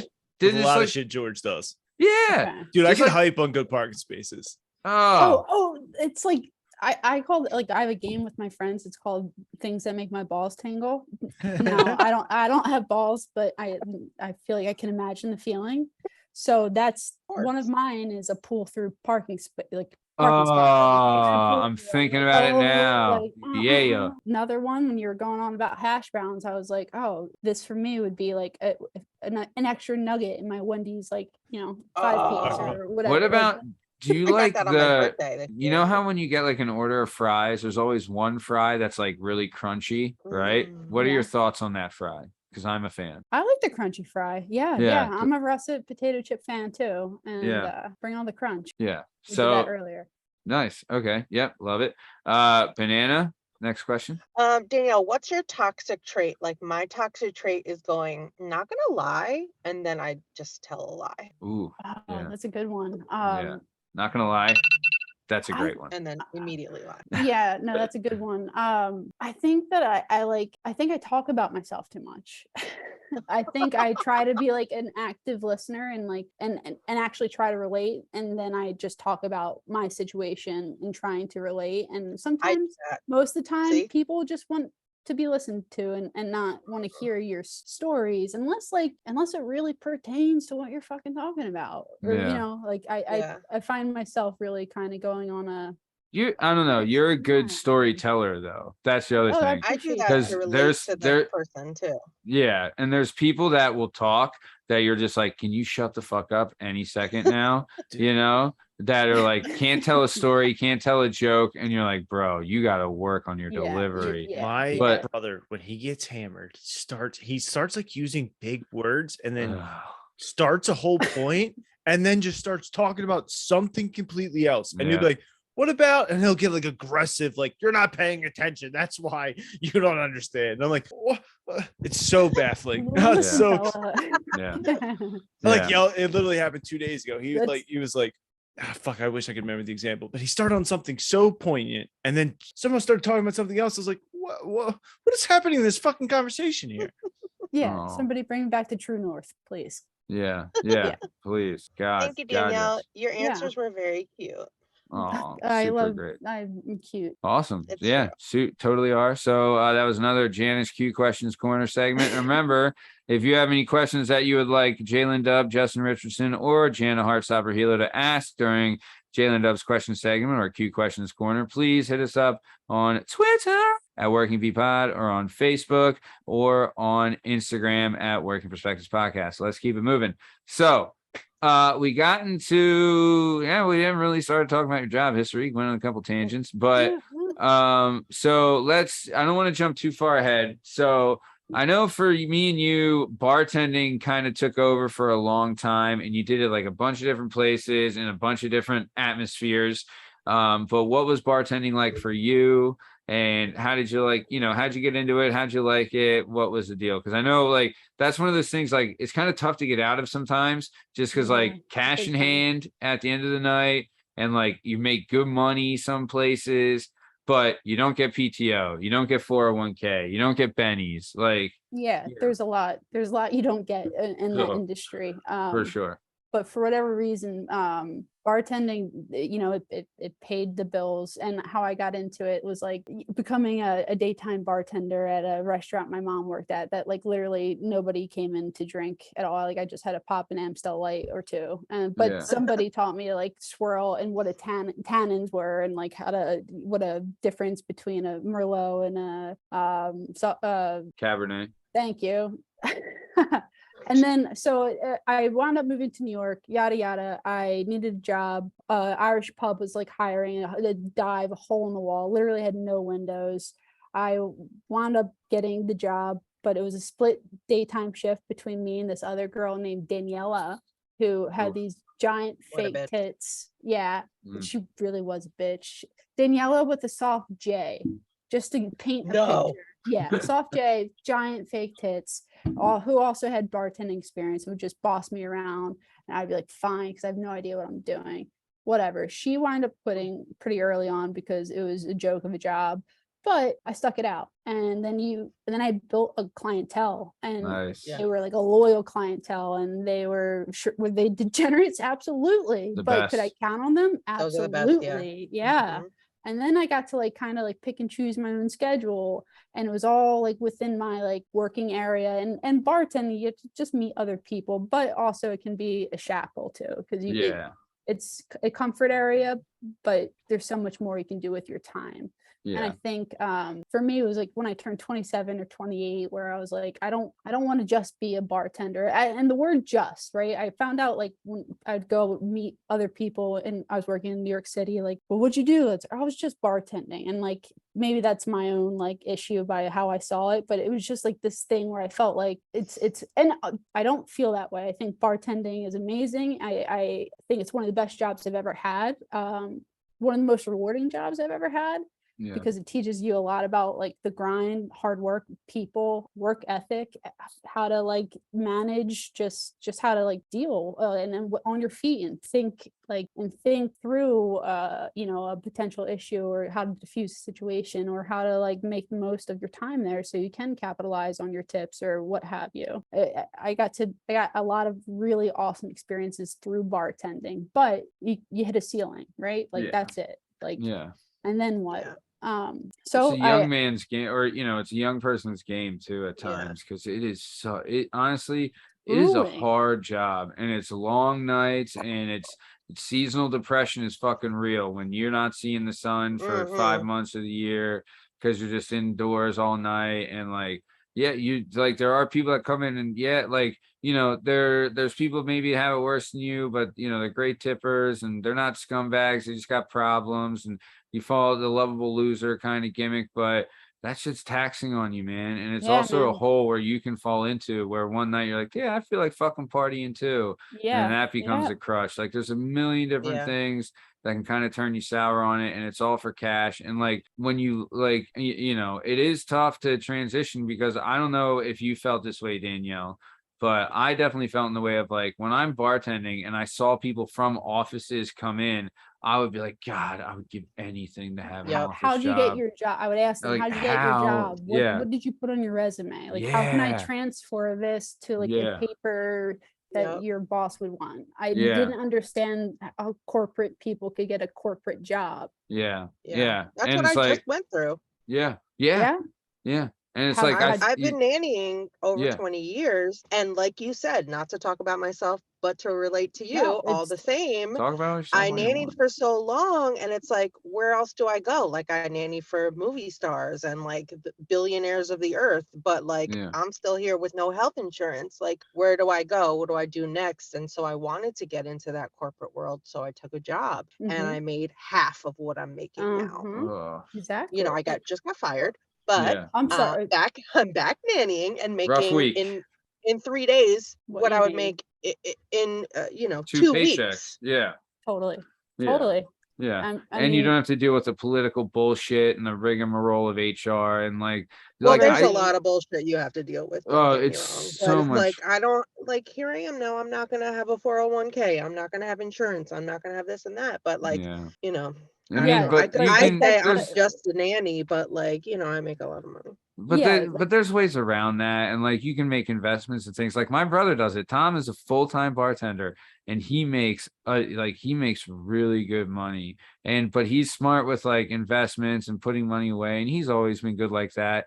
You know what I Yeah, I mean? need to do that. But I would like, but there was always like the stigma, like you're saying, like just a nanny and just like Just a I thought bartender. like I need like a super college education to get in an office. And like once you get in an office and you find out like just a nanny, that's not the case, or just a bartender. right, Half these fuckers in an office Idiots. couldn't lace your fucking boots. right. And Yeah. like they couldn't last a second doing a day at the nanny gig or behind the Oh bar, yeah. and that they're Yeah. just like Johnny Pencil Pusher or whatever. Like there is that aspect of like you put these people on too high of a pedestal, and they're like Yeah. a lot of them are dumb and lazy. You know what I mean? And And like ugly. there are some, and like, but I do like to think like the dumb and lazy do get weeded out. But you know, I mean, it's just like you put some on such a high pedestal where it's like if you're a hustler and you work hard and you get into an office setting, you can really, really thrive. But you do have to eat crow. You do have to deal with the Mhm. Or you political can stuff. completely implode, right? Because that's just Sure. not your job. That's just not your like True. area, Oh, and you're well, not Yeah. like that. That's what I struggled with when I first went from bartending to NY. Like I started working at NYU, Langone, and research. I had no idea what I was doing. I got lucky about who I knew. I had a Yeah. degree, and he was like, "Great, awesome, you're a research coordinator now." I was like, "What is that? What does that mean?" And like, oh my God, oh, the most like cringe, like I don't get embarrassed a lot because I own my shit. Mhm. But one of the things I like that I can pull from my head at any given moment, it was like, what's your most embarrassing moment? It's this. It was my first day on the job, and like my team had a meeting, and our manager was like so sweet, and everyone like comes from it's an academic school and an academic background, and they have their PhDs or their masters, and they're working on and in this position to get further along in their research and yada yada yada. So he's like, okay, like everyone, like go around the room and like introduce yourself and say a fun fact. And like people are doing what they do in an office and say something so totally like neutral and benign. They got to me and I was like, yeah, my name's Danielle. I love to party. I just like the whole, like I saw these two girls who are actually like one of my closest friends now, but they just shot like eyes to each other, and I was like, fuck those bitches. Like I'll never be friends with them because like I just knew, like, and then the other like two people in the room like crossed eyes. They were like, did she really just? Yeah, they're all like, we love skiing and our favorite color is periwinkle. Right. Danielle's like, I love and cocaine. by partying, I mean socializing. I Yeah. can't wait to socialize with our patients and with you guys. I was just like, oh my God. I still can You're think just about like it. drowning, like cringing, like, God, just God, let it be over. Yeah. But to your point, Jana, like amazing institution, learned a lot, worked amongst some of the most brilliant people. And I couldn't pay my bills. So I had to fall back on bartending. And that's what I did every Friday and Saturday. So like my Fridays was like NYU 9 to 5, bartend 6 to 4. Like that was every Friday for a year. And it beats the shit out of you. It beats the totally. shit out of you. You're a robot at that point. You're not a human. Yeah, you can't get that proper rest. Honestly, I loved for those few months when I could I had never been able to go to a happy hour. And like finally I was out at 4:30 and I was like able to get to a happy hour. And now I'm like, fuck, now I can never go to a happy hour again. I mean, so I just drink on the job. The three best letters in an office life is PTO. That is that too. But no, that is honestly, it's it blessing. Dude, I remember I was teaching boxing at the gym 3 days a week. I was working at the bar 2 times a week, and then I was working full time in the office. And this was like pre-pandemic. And looking back, I'm like, I'm fucking like, I was so exhausted all the fucking time. You know what I mean? Like you're just fucking dead. And then that's when it turns into like, that's when you can get yourself into trouble where it's like you need a boost here and there. You know what I mean? Or you need an like at some point you realize you're just spinning your wheels for what? And that's like what I came like, at least for me, it was like it was so hard to get out of. I was like, I couldn't get an interview anywhere because I just had like disjointed like work Mhm. experience. And even within like NYU, they're like, yeah, no, we're good. Like we're good. Yeah. Which was They're like, like, oh, party girl. Yeah. totally, Yeah, we heard about you. First impressions do last. Yeah. But you know, it took 5 years, and then like my wife's friend being like, yeah, like let me talk to, like, she's plugged into this like SaaS, like HubSpot, like SaaS world, B2B marketing stuff. Let me talk to a friend and see like what's available. Just like networked, and then I totally jumped industries into like B2B sales, SaaS. Currently I'm unemployed. I just got laid off, but Sorry. I'm also Feel you. no, all good. I just feel like I need to be honest with our listeners and with everybody. But it's lucrative. It's you know, you have the autonomy like you kind of did like in food industry setting, and like you just know the work that you put in is what you're going to get back, and that's like super enticing, especially when you just wanted your time to be worth something and know that like you're succeeding at something, like you're doing it. Yeah. For sure. You found a path, and like now you got to like at least some sort of semblance of like the success you kind of want to look for. Yeah. No. And it's honestly, but it takes a lot of courage and betting on yourself. You know what I mean? And realizing your worth. That's true. That comes with struggle, and that comes with like, you know, eating shit and being fed up with like not getting what you think you deserve. But it also takes like, I'm sure your partner had a big hand in that. You know what I mean? Of like, look, you deserve better, and you're worth more, and you're so can do that. Like having someone there to be able to motivate you, push you, and then give you like direction.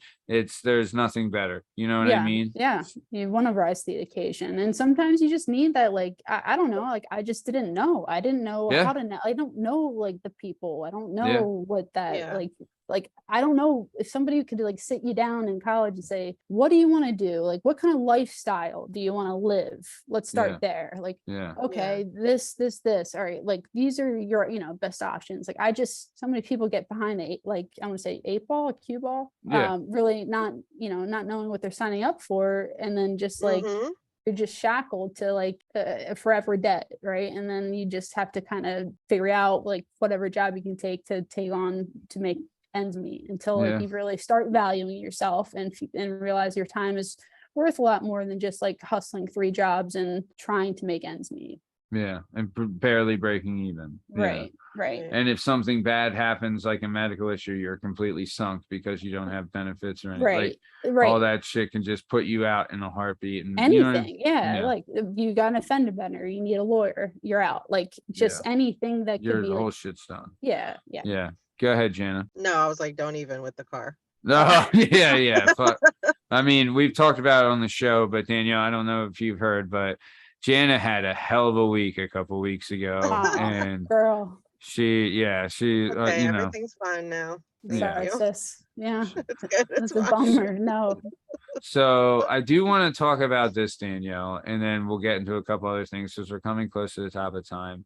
But if you're cool to talk about it, I would love to talk about how you met your wife and how, like, you know, how you guys developed your relationship to where it is today, if that's something you're okay to talk about. Yeah, totally. And I can probably go on a tangent, so I'll try to just stick to like the facts. You can give us the good stuff. Don't sweat. All right. So like spoiler or shock factor, I was married before. So I met Emma was the first person I met when I came back to NYU to work in my office job after getting married to my then husband, my partner of 8 years. We were together before we got married. So there's history there. And she was sitting in my cubicle, and I was like, what are you doing? Like, hi, like I'm Danielle, like you're in my desk, blah, blah, blah. And she's like, oh, hey, like, do you mind if I shadow you? And I was like, I was 8 months into this new job, right? I still had no idea what I was doing at all.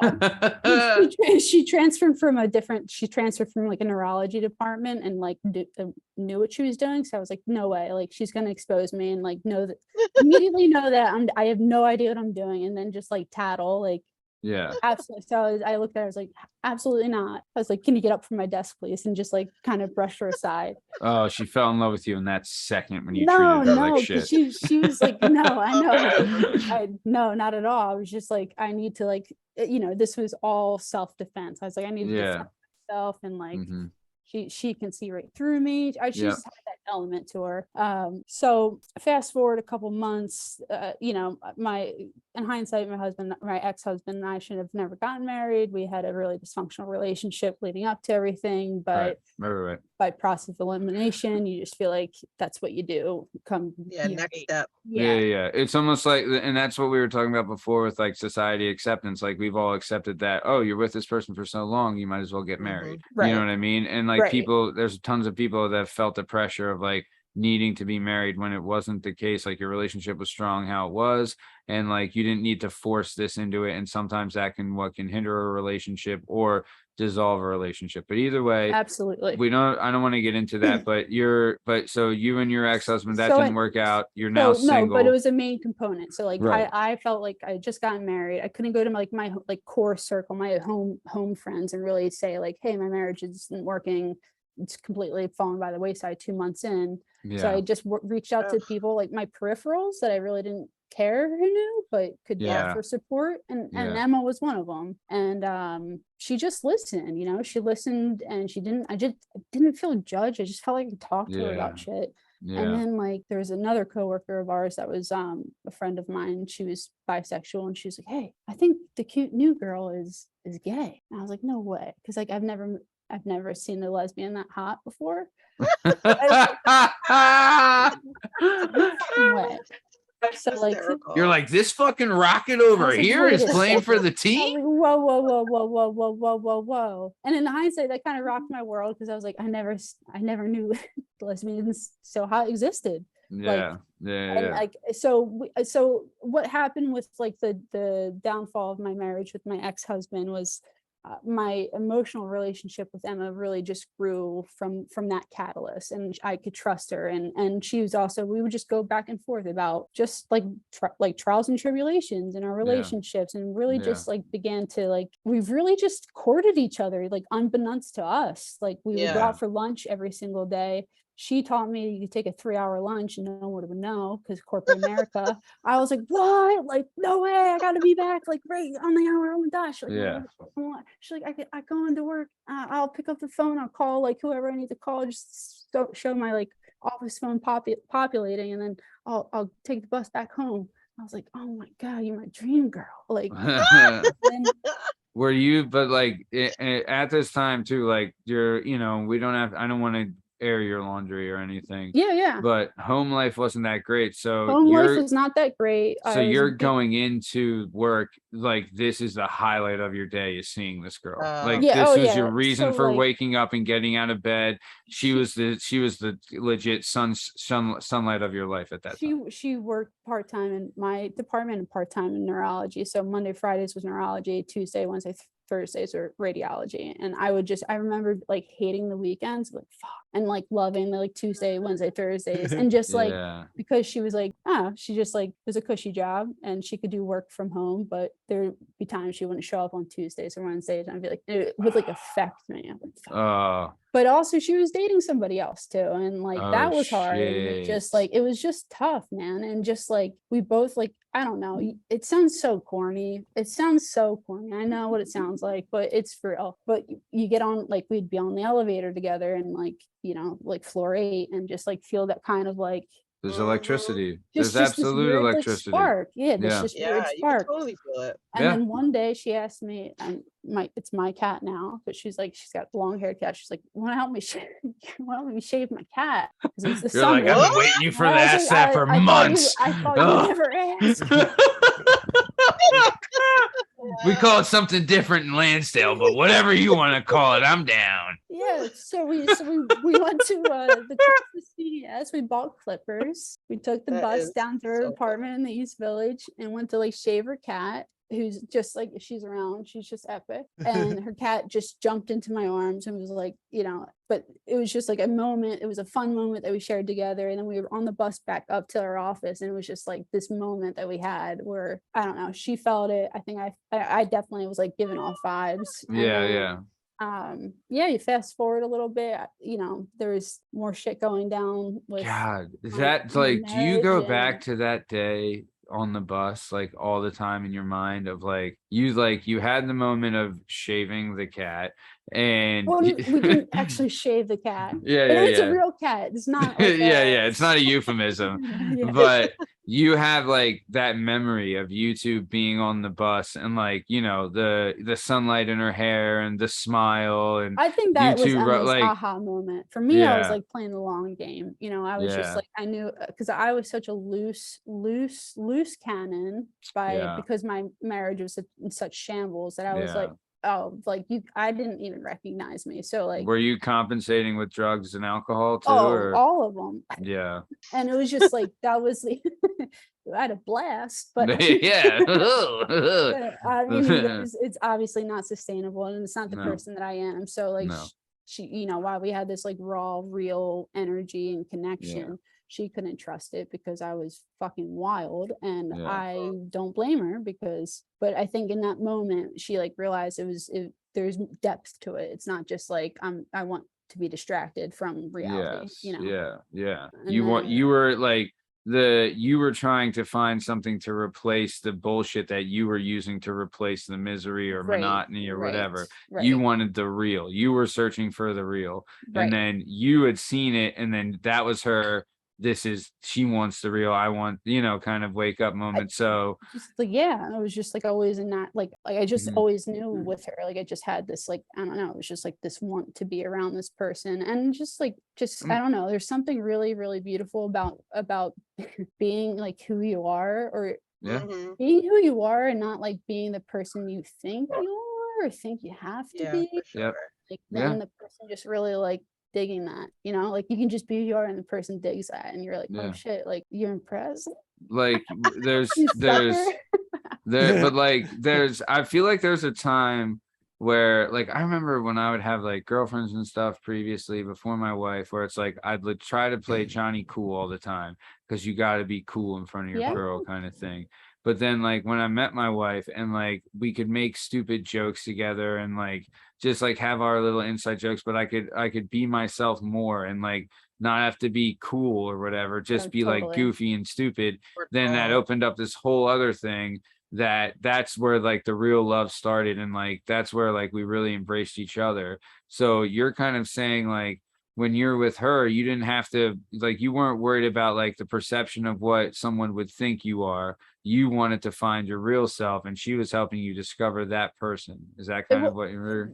Yeah, but it was again unbeknownst to me that I was like trying to find my real self. I was trying to figure out like where and how did my like life devolve into this reality where I don't recognize myself, and like who better to ask than somebody who doesn't really know me but like kind of knows, like has gotten to know me, and like it wasn't just them, it was a few other people who just it's crazy, like these people that you might think are in the third tier or fourth tier of your like relationship, but how they can impact you in such like a subtle ripple effect way, right? It's just like they give you an honest perception. And like what's like normal and what's deserving, and it's like maybe I do need to hear it from somebody that's not in my world, in my like inner circle or even outer circle, just somebody that doesn't know the situation to like shoot to me straight, right? So I can just hear it from an outside perspective. And it sounds too like when you guys met, it wasn't like, oh, there's a hot chick, let me go talk to her. It's kind of just like, no, I was you like, were just, get out. You kicked her out. But like when you guys were friends, it was like you were just hanging out and talking just like normal two people. So it's like the way it evolved was so natural. And that's she was like so, you built that friendship. Like that's so cool.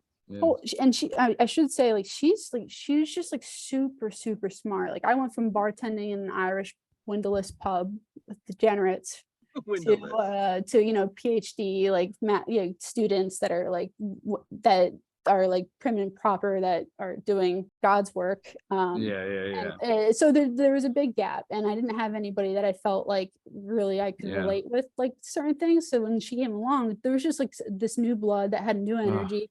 But she was also kind of weird in a good way, and kind of mysterious. Like she was at her desk, but she wasn't at her desk, or she, you know what I mean? Like I was like, what, like, and people like me. Like I usually can be like, hey, like let me tag along, and she always kind of was just like, like sure, and then no, and I'd be like, what? Like oh, like I gotta like crack this nut. Like what? But it all led to the penultimate, which was like doesn't hurt that she's a fucking smoke show either. You know what I mean? Like it's not hard to play. It's not hard to keep asking when they're looking like that. If you know what I mean. that for sure. But we can't say you outkicked your coverage though. So there you go. You did good. Yeah, push came to shove. It was a hell of a trade-in, and I've upgraded in every way possible. Yeah, and honestly, for the amount of time I've known you, which is probably going on like 30 years, is that this is by far the happiest I've ever seen you. And Thanks, buddy. No, of course, really proud of you and really happy for you. And I'm great to see that like you're at this point in your life. Like I was telling my wife the other day, I was like, I know we live in a row home with your parents, and like, you know, we don't make a ton of money, and our daughter doesn't have everything. But honestly, I was like, this is the happiest I've ever been in my life. And I know we don't have everything, but it's true. You know what I mean? Man. Like, it's like, you know, because God, I just remember, like, I always think back on like those years of living in houses with like no hot water and no fucking cable or internet, and you have to take cabs everywhere because I wasn't allowed to drive, and like, right, like fucking what is this? Just like waking up in like an existence of like, all right, I guess we're just gonna smoke weed and whatever and order Chinese every day, like, you know, just stupid shit. And then like even worse stuff than that years later, you know what I mean? So it's like, just to have this type of happiness that you didn't think would exist, or like discover something that you could love that you didn't think was possible, right? That kind of stuff, you know what I mean? Like, I don't know, I guess I'm just a simple guy that way, but that thing, like, you don't need much else to make you happy, you know what I mean? I mean, it's a game changer. I just you don't know what's out there until you find it, and then it's like, okay.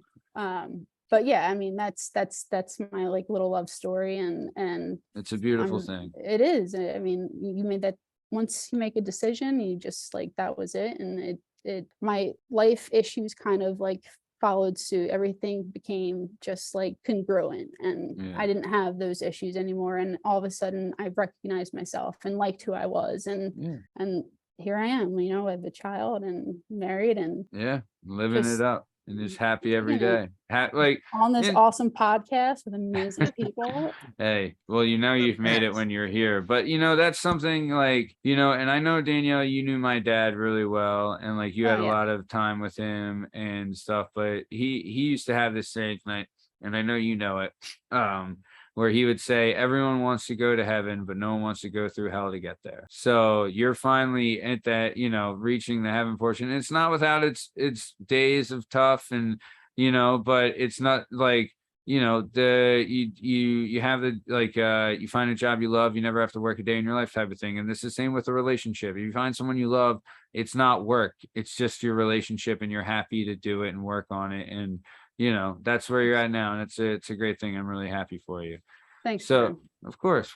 So we're coming towards the top time. And let me fucking tell you, we had notes for this show and we didn't even fucking touch them. But this, honestly, I knew this is how it was going to go. Like, this was just such a fucking blast. And I know that me and Jana and Justin were usually on the same page with this, but Danielle, we would love to have you back on the show if you'd be willing to come back on. I would love that. This is, full disclosure, my first podcast. So sorry if I talked about myself too much. No, you were perfect. You were great. Am I right? You were great. This was a blast. Sorry. Would love to be back on, guys. Please. This was awesome, and I got a lot of joy and intrinsic value off of this. Good. Glad to hear it. Yeah, I've had my own friends on here, and even people I've known for a long time, and you're my favorite.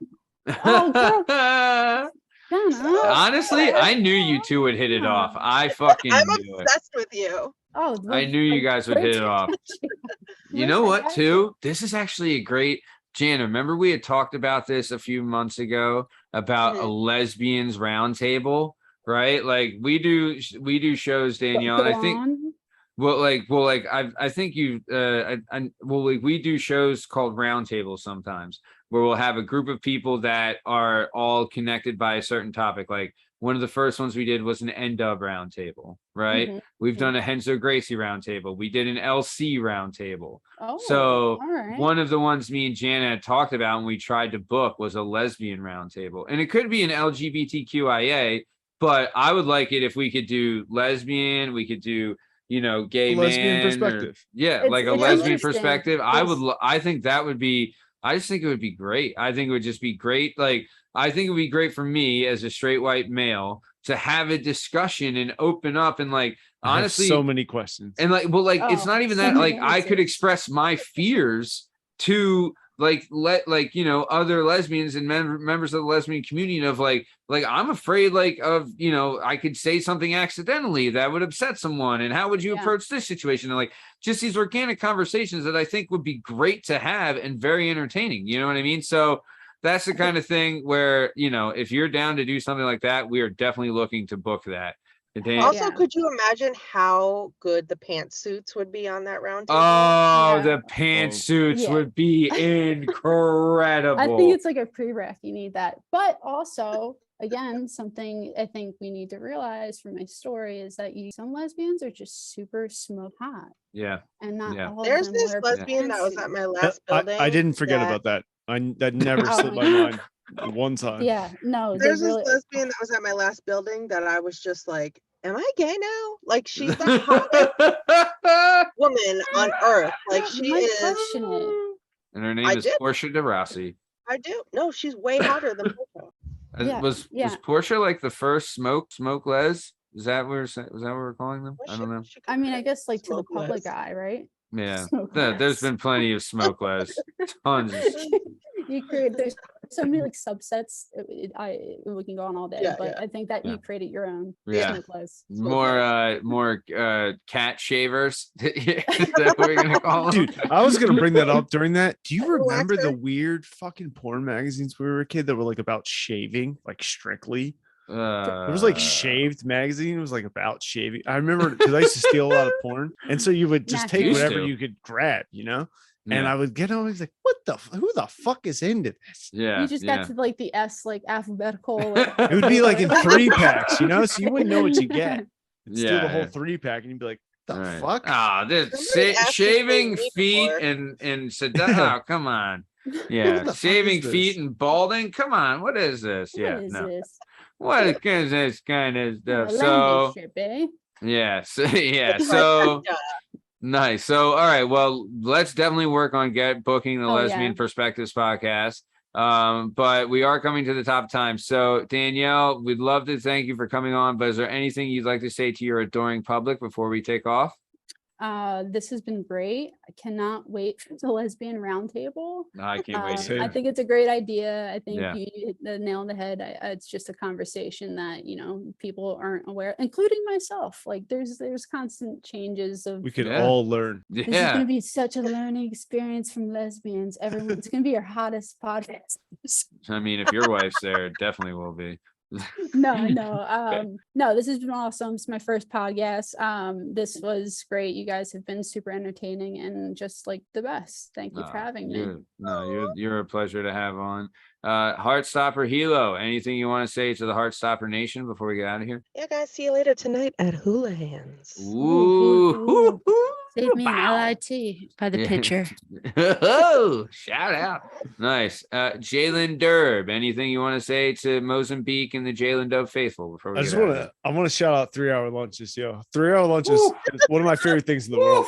Well, at one point in time, me and my brother worked together, and we would I worked at a call center where there were 2 other human beings who sat next to me, and I would get up at 12 o'clock And my brother was hiring me in the company, so I would leave with him, and I would come back at like 3:15 and sit down like nothing fucking happened, and no one ever said a word. And it went, and then you just start pushing it. I one time got up at 11:15 and came back at 4:45, sat there, went outside, smoked a cig, came back inside, clocked out, and left for the day.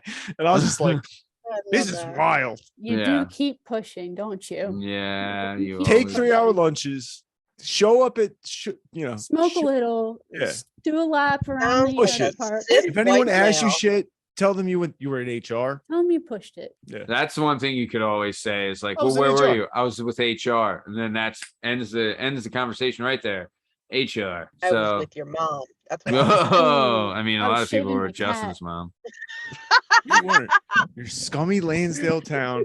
You weren't fucking my mother. My mom would beat the shit out of you. Your mom sounds lovely. My mother used to spin her rings, when my mom would hit me, she would look at me and spin her engagement ring or wedding rings around and just start swinging. I mean, Justin, I do feel terrible the amount of trash I talk on your poor lovely mother. Yeah, and honestly, I tried to talk my mother to coming on the show. Once I'm a guest bailed, and I called my mom. Time. She was at work, and she called me. I was like, call me, and she called me right back. She said, what's wrong? I was like, you want to be on a podcast? Oh no, I didn't even start with that. I said, you know how to use a Zoom call? And she was like, yeah. And I was like, you want to go to the podcast? She's like, to talk about what? And I was like, I don't know. You just like tell people about your life. She's like, no. And I was like, come on, it'd be fun. We have a fun life. She's like, no, it's mostly child abuse. No. And she just hung up the phone. Now I want her on the show even more. Yeah, I wonder about the ring moves. Dude, not only that. So one time I'm on the back porch, leaning back on the chair, having fun, and I tripped and fell backwards. So she would spin the diamond to where it would hit your face? Yeah. She would oh my God, I just realized that. Her rings, like she'd have a couple, they'd have things on them, and she'd look at me and spin them. It's the hardest element on earth. A 5'3" little Irish woman, and I'm already 6 foot at like fucking. You're almost as tall as me. Okay. Yeah, I was almost as tall as Matt. She'd bring you down to size, but anyway, yeah, I'm leaning on the back chair. I love how Matt and your mom are the same height. Fucking God, I'm 5'11". Sorry, Justin, go ahead. I fall down the steps, and my mother looks out the window, just putting laundry away, sees me fall down the steps. As soon as my little brother pushed me, he did not. I fell on the steps on my own. He comes flying outside and starts beating the shit. Like, I didn't do it. I didn't push him. Yeah, wish you. She's a swing first woman, Yeah. Hey, swing first, ask questions later. So that's kind of a good mom. So nice. Well, speaking of Justin's good mom, this has been another episode of the Working Perspectives podcast. I'm Matt Lavelle, accompanied today by jdub, Justin Richardson, the Heartstopper, Jana Hehlo, and our guest today was the one and the only sweet mama cheesecake herself, Danielle Costanzo. In case you're wondering, you can find all our content and all our stuff on all podcast platforms and YouTube at Working Perspectives Podcast. You can add us on Instagram at Working Perspectives Podcast, and you can join us on the Twitter and the TikTok at Working P Pod. If you'd like to be a guest on the show, please email us at workperspectives@gmail.com, and please like and subscribe so we can keep bringing you this sweet, sweet content.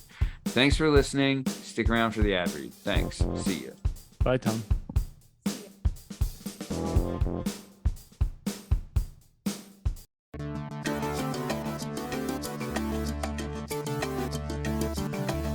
Do you have a message or a story inside of you that you've been waiting to tell? Have you always dreamed of writing a book but are intimidated by the complexities of the book publishing world? Perhaps you want to use a book to launch your public speaking or consulting career. If so, please reach out to Scott and Bell Publishing, located right here in beautiful Philadelphia, Pennsylvania. Scott and Bell Publishing handle all genres and authors with all experience levels. Scott and Bell Publishing gives authors 100% creative freedom and a higher royalty split. They can be found at www.skotbell.com.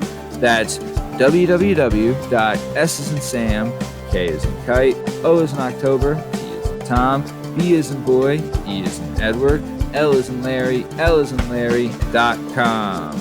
That's Scott and Bell Publishing, where the authors go.